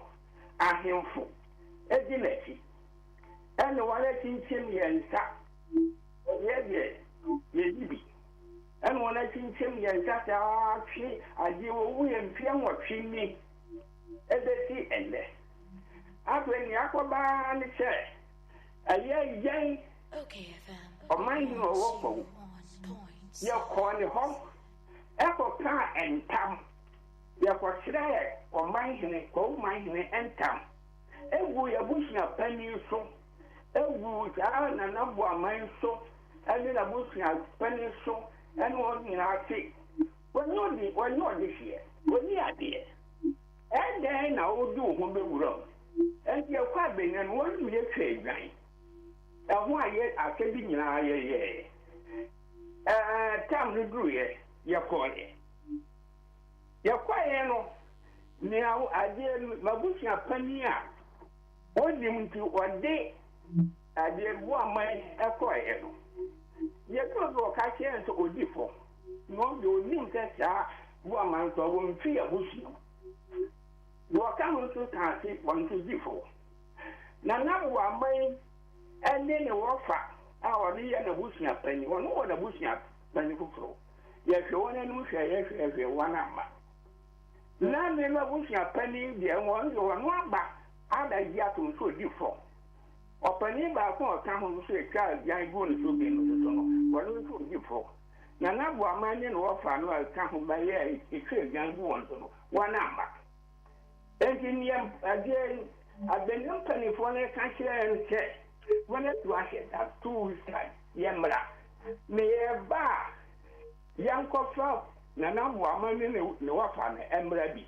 Eh, near then you have a number. Your kid dying. Mark was a woman. Yet the idea, come on, share Yaba. Into one of my young question on Embra. Yes, I can't. A year, can you? A year time, then you buy. And the two is in the good, yes, I call it. Yes, I call it. The same thing on the catch. Okay, Nana woman in Wafano. Abba. And the uncle Bill. Now, the 2 weeks of young time. Hey, the young doing. The answer to not Nanakuangwa. ɛyɛ pɔn wɔ yɔ kɔɔ man hɛn wɔn nso wɔ bɛnɛ hɔ bi o tutu ne na wa mɛtena akonnwa mu kura bi kronti hene ɔhema kronti ni akɔm ani ahem ahyia no wɔn na tena ase na ɔman hɛn wɔ mɛtena mu bi kɛta mi san kɔɛ yɛ kɔɛ di same thing wɔn ka kyerɛ ɛsɛ wɔn yɛ ready a wɔn bɛfrɛ yɛ wɔn nana na obi ka ɔman hɛn ntam anaasɛ odi kuro antam a yɛka ne nansa ɛno mfeɛ mmiɛnsa mu ne ɛwɔ yi mfeɛ mmiɛnsa mu ne ɛwɔ yi wɔn amforo asɛm yi wɔn anyɛ hwee ɛne ɛte hɔ yɛte ara sɛ wɔn kɔ court abere ne yɛbɛte ara ne sɛ wɔn nso wɔn abu nana adeɛ yiripe bɛn so nkɔdi hene obi a yɛfrɛ wo abenne ɛsɛ bɛyi wo ho ano a wankɔ no ne ɛte ara ne sɛ kɔwoma hene ama wɔn aba abenne hɔ abɛsa akyerɛ no obi a yɛfrɛ wo abenne a wama no wasɛ de wɔkɔ abenne hɔ wokɔ ɛsoso mpanimfoɔ no ɛntimi amfa ne dadua sɛ na wokɔ yɛhwehwɛ wo obi abɛka ntam agu wo so yɛhwehwɛ wo soso wamma nti nnɛ yɛ waba deɛ a wode wo ho abɛwɔ so nti ɛkɔɔ dabia wɔnom nyinaa ama ntam a yɛka guu wɔn so no ntam no mesɛɛ ntam yɛ nana boama so san kɔka no abɛnni hɔ ɛkyerɛ ɔman hene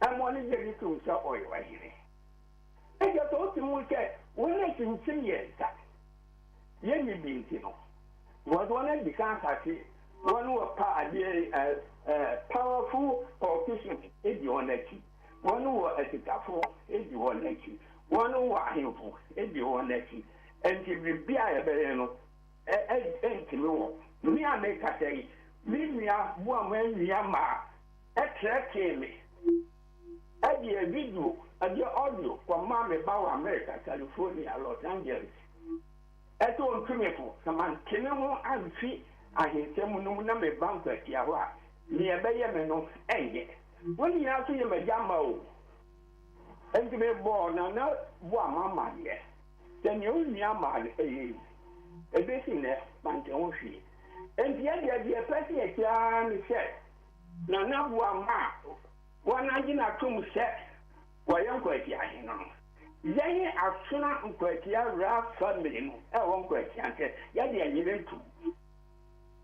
yɛnyere ntum because yɛnhunu akanman mu a yɛnsu ɔhene a agyaba soso ɛtunkɔdi adeɛ yɛnyɛ ɛnama yɛyɛ agyama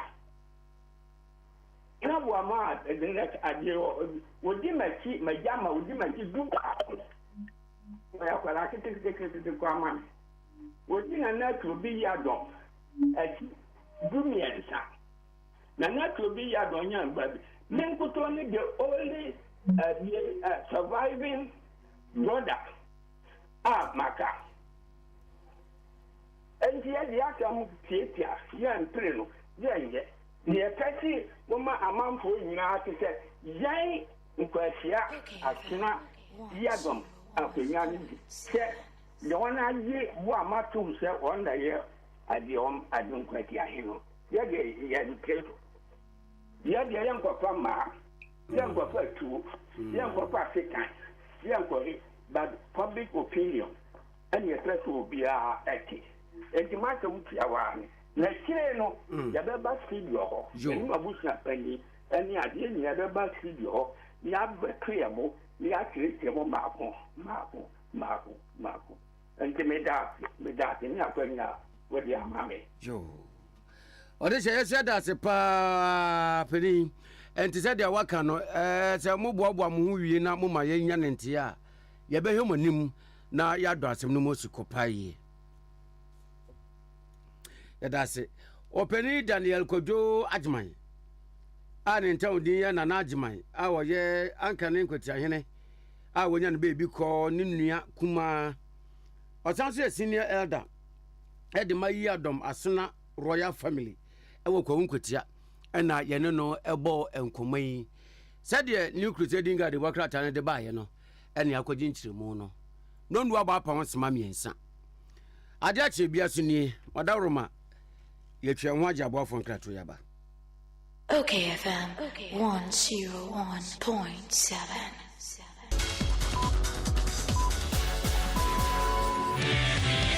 Vodafone Ghana, Essa Ako Telecelu.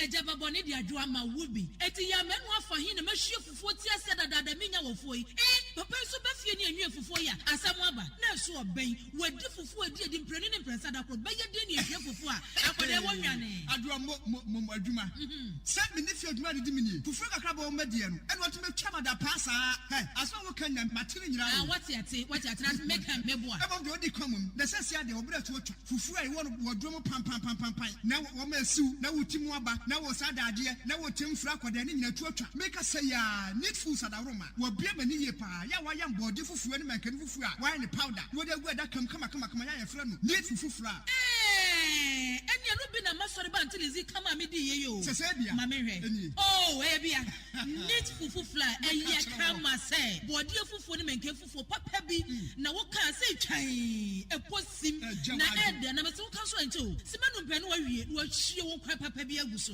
betwese de ama mani kura agisa ne fufufura ho ama mkoto bi kura ba ne se de Ghana force pom fufuro no eno an wo ye nu enti se wo hwa fufue won pampampa wodom ne we nu a wo ho susuna bi awom wo nso de body ne mankan fufuro papa bi aganie eni afi na fufuo na afi na wo bedi pa ne se de wo bedi ne se ne wo fa mogyaduro ano pawia ne anadwo a wo koda ne fufufura e wo wo fi a eni gye nko a FGA Ade Akye Nkratoi atum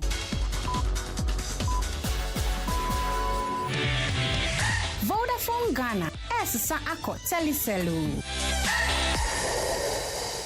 Efiura, me mwachi o Fiura.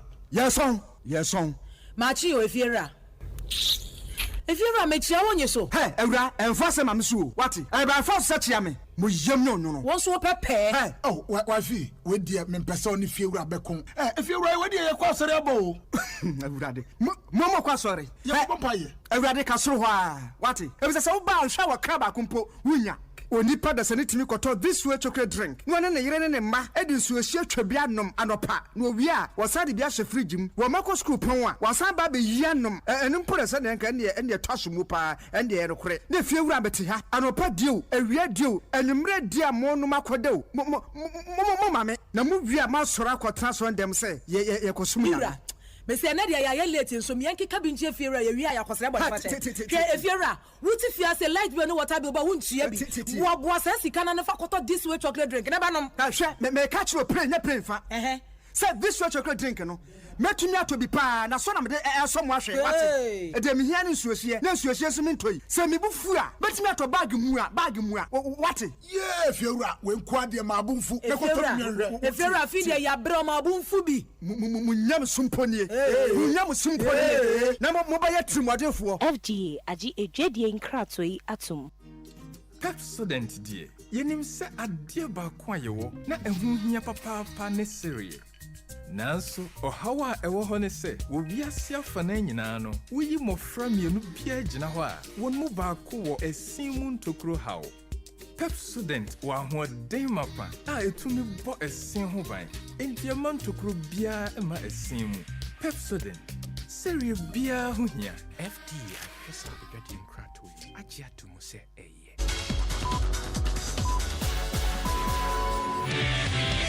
Vodafone Ghana, Essa Ako Telecelu. Okay, FM 101.7. Okay, FM 101.7.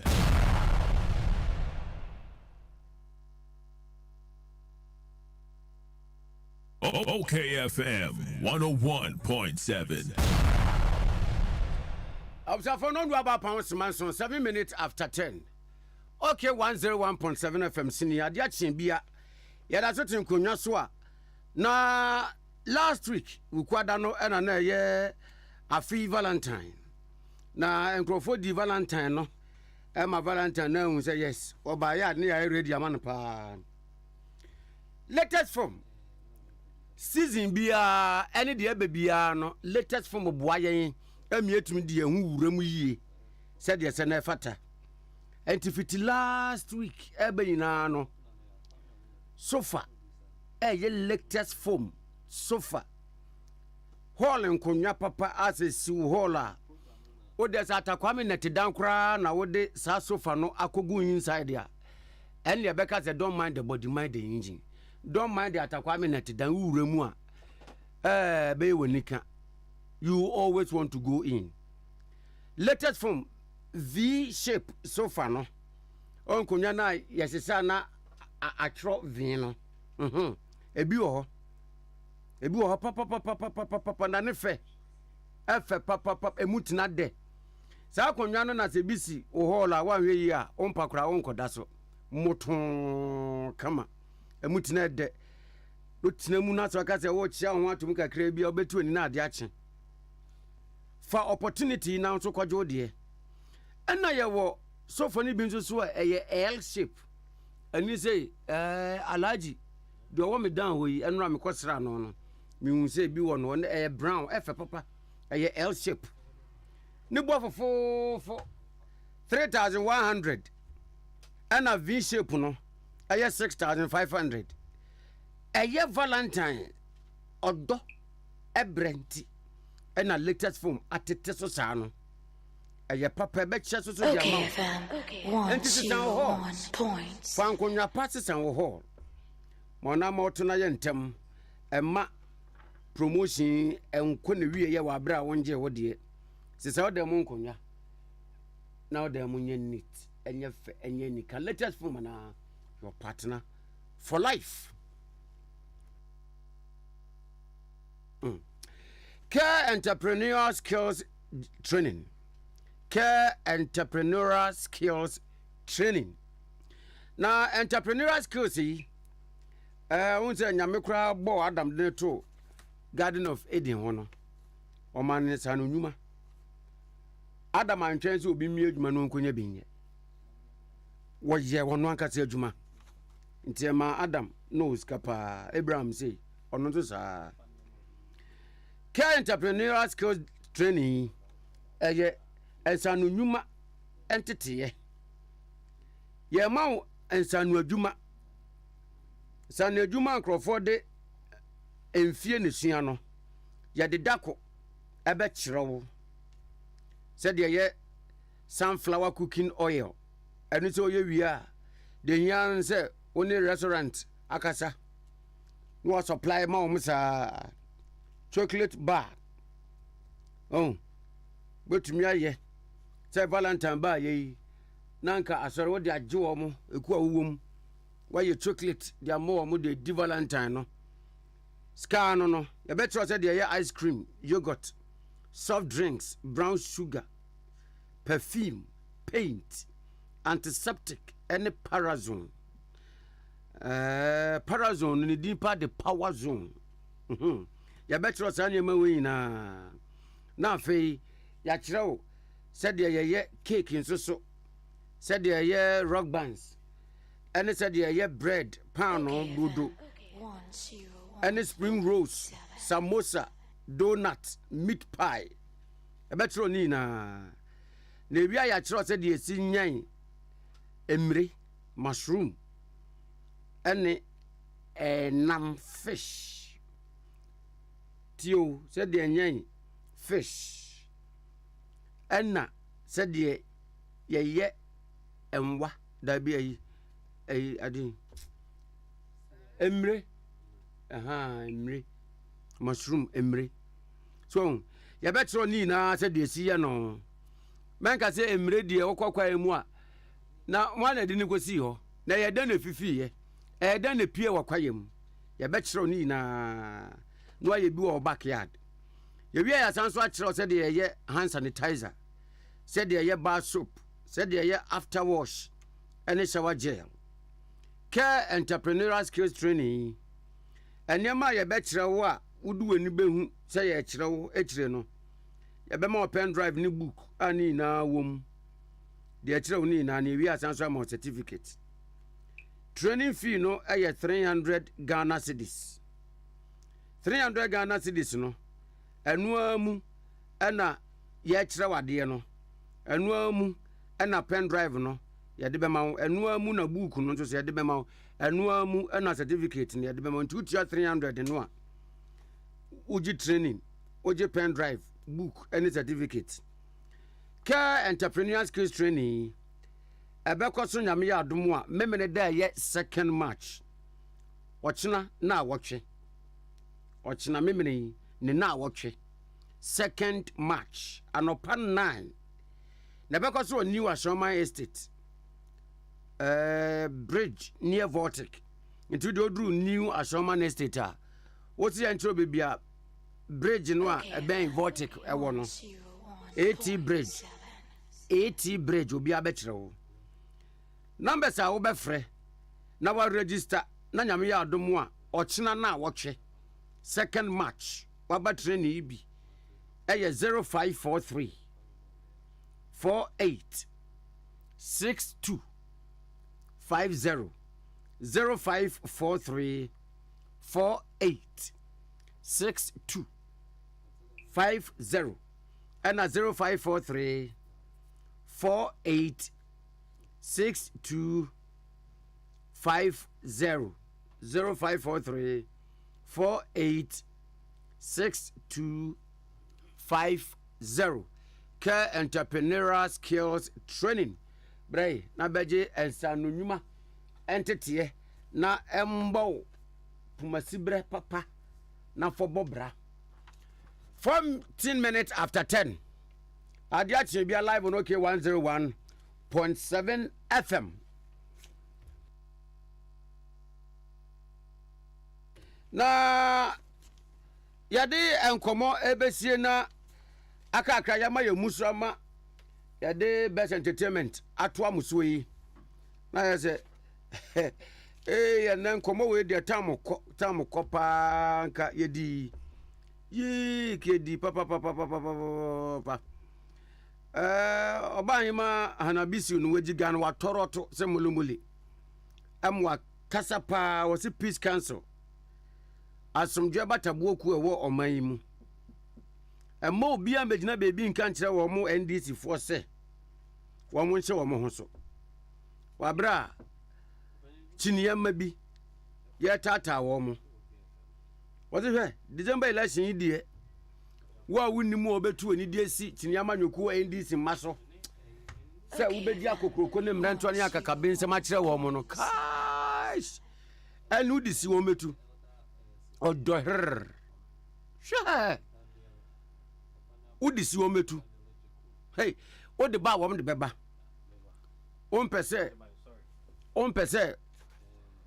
obeti adoma nkoma semu a membro abrewa nana on pese nunum obeti ne kankan ya mempusu antisa now try kai eni NDC for na ye crowd say do ode bebe bia wo mse de beba de ode bebe bia wo mse de beba ena se wunya daily post de bokrata no a enim ho ena wode sama ne ya tudwa na ena na me hwe dan kwaku ya bo pa oh dan ayi na ye ba be ni ntina so ayehye all African games ni ntina so ayehye papa antizanka dani avis asemi ye adeno kwadu na bono se eso akotom na ewo hotel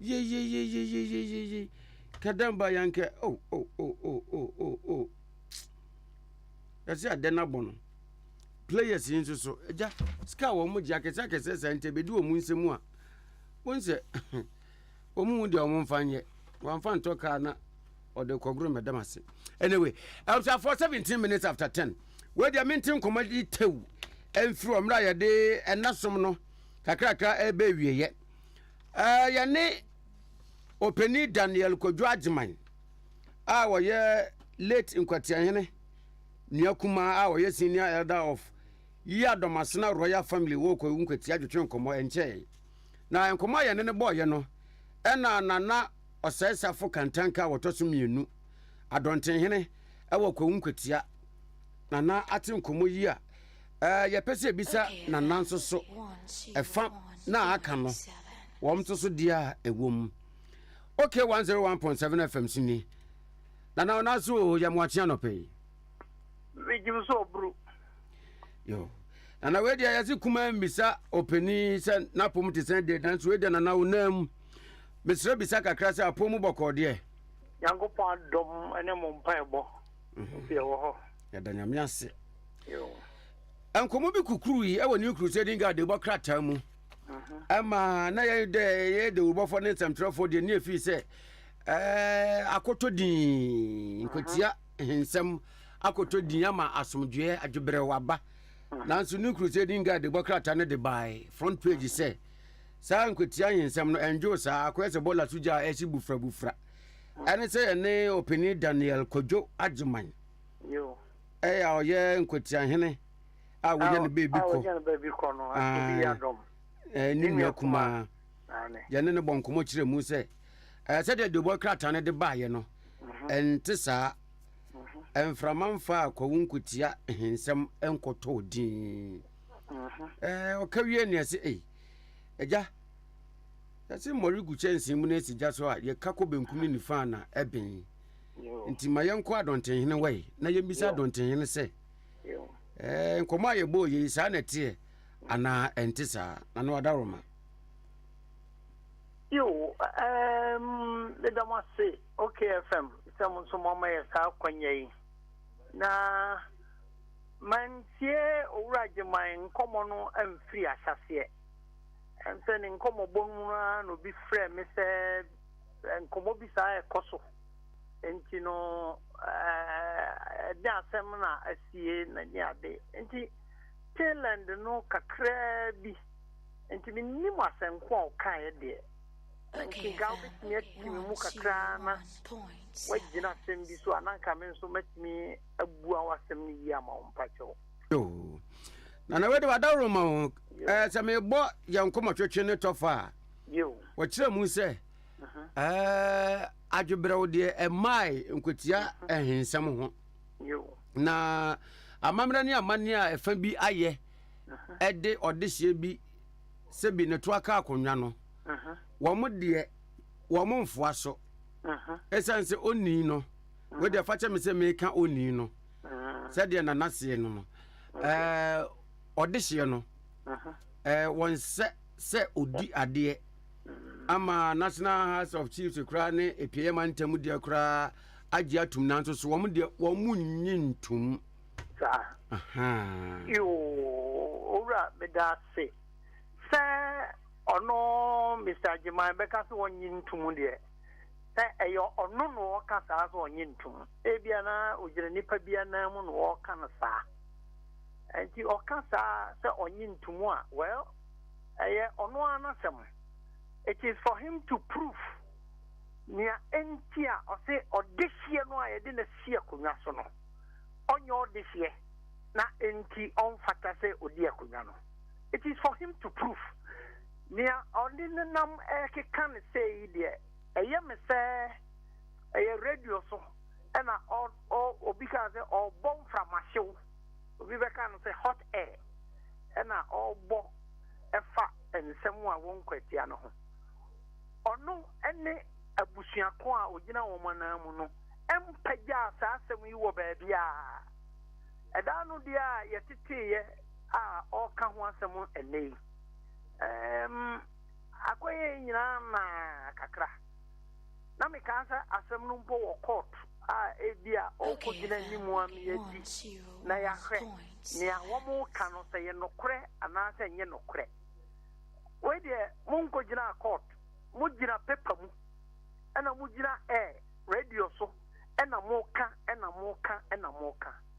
empanize agroniform ni omuka no se omania bre na se omu gidi se ye no kware a ene omu mfa nko ba bia on so omu de kɔ na omu nyai so omu de gina emframam paper mu na omu ke kan se ne omu ke kan no eno de moa wo mu yen so a yen yedi na naboa ma a report so miensa achi tenkwati ahene no yen so moa yen kroni din and almost say no say or no the this year na or kase or yeno me in case on this year or this year na the this year na or kase or yeno say or your this krum pa on fan kwetia din kotra enframumu enke kan senia o ke kanu anka okwampa ofaso yeno eyi no anka wafaso sese no kwetia din na o say no me de ta na me hunu no oni omo a yes a publication ni nyina no kwetia din no omo say no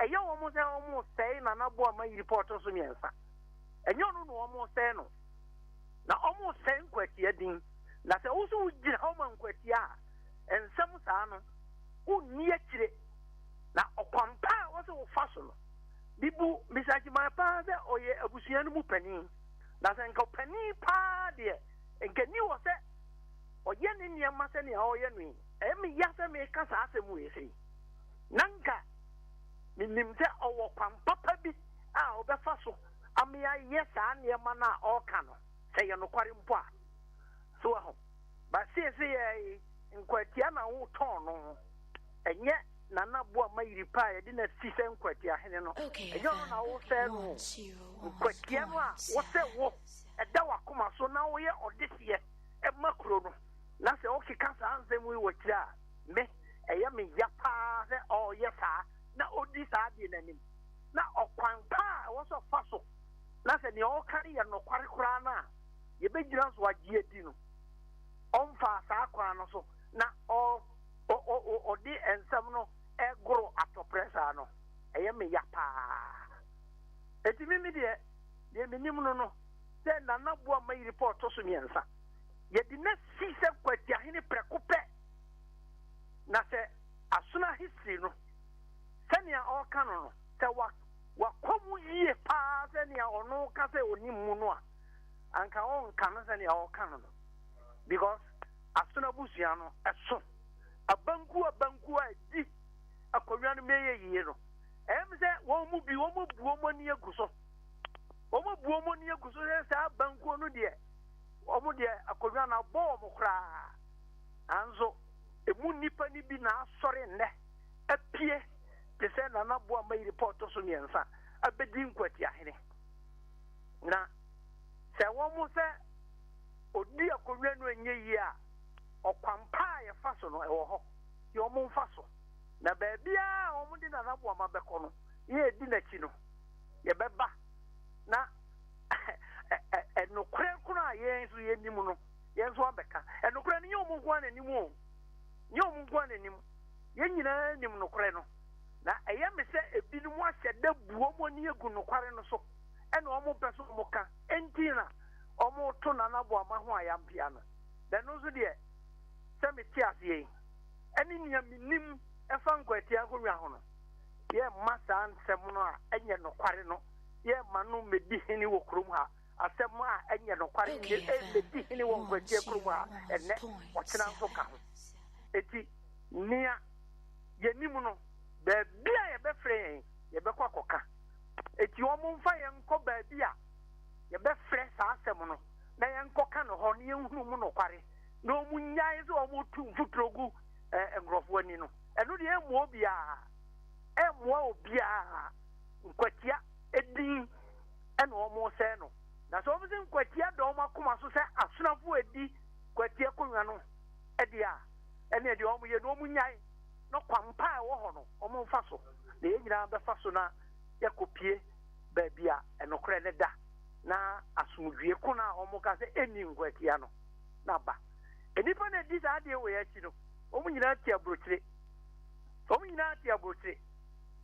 krom ha obi ampaja sa asem no ba bia na se misaje man se fedi ofi abrochire aba no ba be di sa asem nanimu a o medi animu yie na yen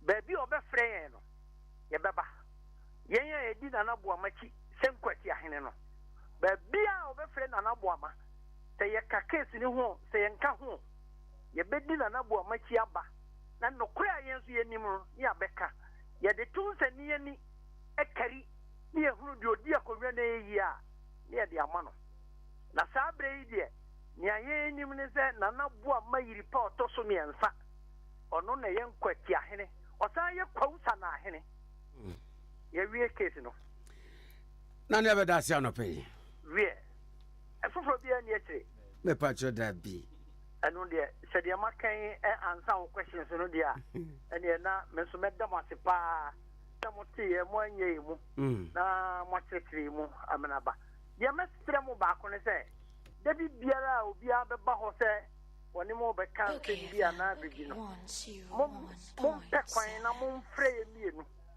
afanu mienu na ye metra se ho na omuka na ye so nchichi mu ewo no na ye so ye de ama madaroma ye da se ma se pa se mama ye za kwenye yes ye da se yo omiade se ne kasa ye na osesa fo kantanka wotoso mienu kwa unkweti adonten hene ena yakwaji nchemu kakra ewo kwa unkweti ehensem a ama no muso a new crusade ngade bokata de ba ye se na ye fisa akoda din a enya nkoda din sentie nkoda din ye hye nkomona se ene nkweti ahina wonya ne bebi kro ne nua kuma openi Daniel Kojo Agyeman eke na Agyeman oye senior elder so de made yi adomasona royal family ko nkutia atwetwe nkomo ena na no sesa fo kantanka otoso mienu adonten hene ko nkutia edi enchiremu bi a ese fata se yete aba besoso yi bringing the time to 29 minutes after 10. Okay, Your way. That's right. Your way, Wapa no Wamaya. Your way. Your way. Your way, Wapa no Wamaya. Your way. Your way. Your way, Wapa no Wamaya. Your way. Hallelujah. Abusha for the Israel for ye ema nyame ti ye esane beji wo mu free enkwasom no. Your way. Ma wo mu fa hodie eni yedie no agidie mpempem agidi fo mpempem sia eye bi repeat encore Ade a Israel for ye ma nyame ti ye esane beji wo mu free nkwasom mu ema wo mu nya fa hodie ni yedie ne okie agidi fo mpempem masia efiade nwumre bia no nsia Eyebi, our glorious chapel, and Crystal TV, ye opposite, our Doko Buzia Road. Ye bompaye sungunya meso, Emma Otie yam paibo. Tie ye nsufre, ye bisa die maye. Eye efiada enumere 6 p.m. and paibo. Edin sentrani, and wawade ni adansidie ba. Aninti efiade numero no nsia empire bokesia efo glorious chapel ay dia dansidie wagye fa hodie ni ayaresa nam no leton sa frawo se ena numero yenhia Nadia Israel for ye ma nyame ti ye sane beji wo mu firi nkwasom mu ni wo mu ha ni amane mu a wo mu nya fa hodie ni yedie no Beke agidie fom pimpim agidi fom pimpim ho na yenye bi efiada bia efiada weni efiada bia 31 after 10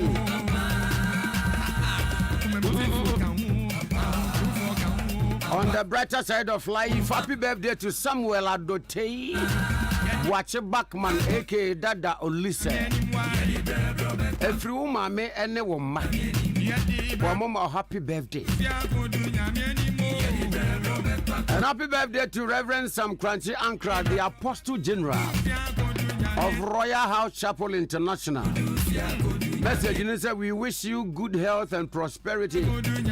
Every Reverend Dr. Mrs. Anastasia Urenchi, Director for Traditional and Alternative Medicine. Director for Traditional and Alternative Medicine Directorate of Ministry of Health. Oninukunu Dr. Frank Urenchi. Together they wish you happy birthday. We hereby wish His Worship, Reverend Prince Osei Wusu, a magistrate at Achimota District Court, a happy and prosperous birthday on his 50th birthday, which falls on Saturday, 24 February, tomorrow. From the leadership and the entire members of Tesano Methodist Church. And to want to you, Nyamiya Duma Wachina Eye Wawoda, Your Worship, Reverend Prince Osei Wusu, Magistrate at Achimota District Court, from the members of Tesano Methodist Church. They can't wait. Woman to me in Chen Wachina. No happy birthday.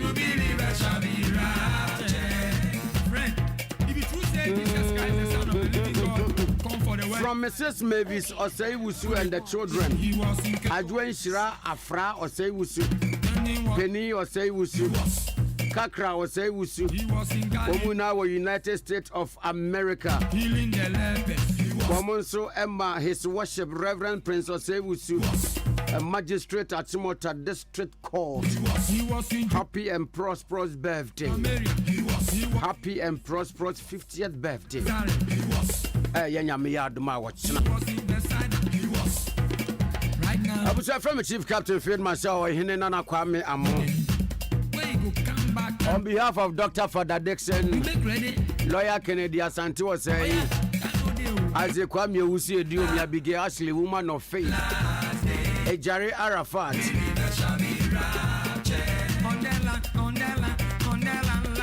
and our very own Vida for you. Together we say thank you. Let us a pastor or can your home. And we are for peace. Minsianka Sebo. ABC Sabre. Best entertainment is next. Have a wonderful day, have a blessed day, and have a fruitful day as well. Once again, me say, Adia Israel for ye man ya mete ye. Sane beji wo mu free and kwasumu. Emma wo munya fanwudie ni yedie ne oje. Sadie ni bi ejidi form pimpim ehia efiade nwumre bia no nsia. Eye bi ewo Glorious Word Power Ministries International. Ene Crystal TV ye opposite to Odoko Buzia Road. Ya bompa yesugu nyame so ema otie ye mpa ebo ene ye nsufre. Eye ye bisa de ma ye. Beton safro ene nwumre 6 pm. Eye fiade nwumre no nsia mpa ebo aye den sentre ne yanwade ne adansidie ba. And you who free. Come with your family, friends, relatives, and loved ones. Upon Almighty.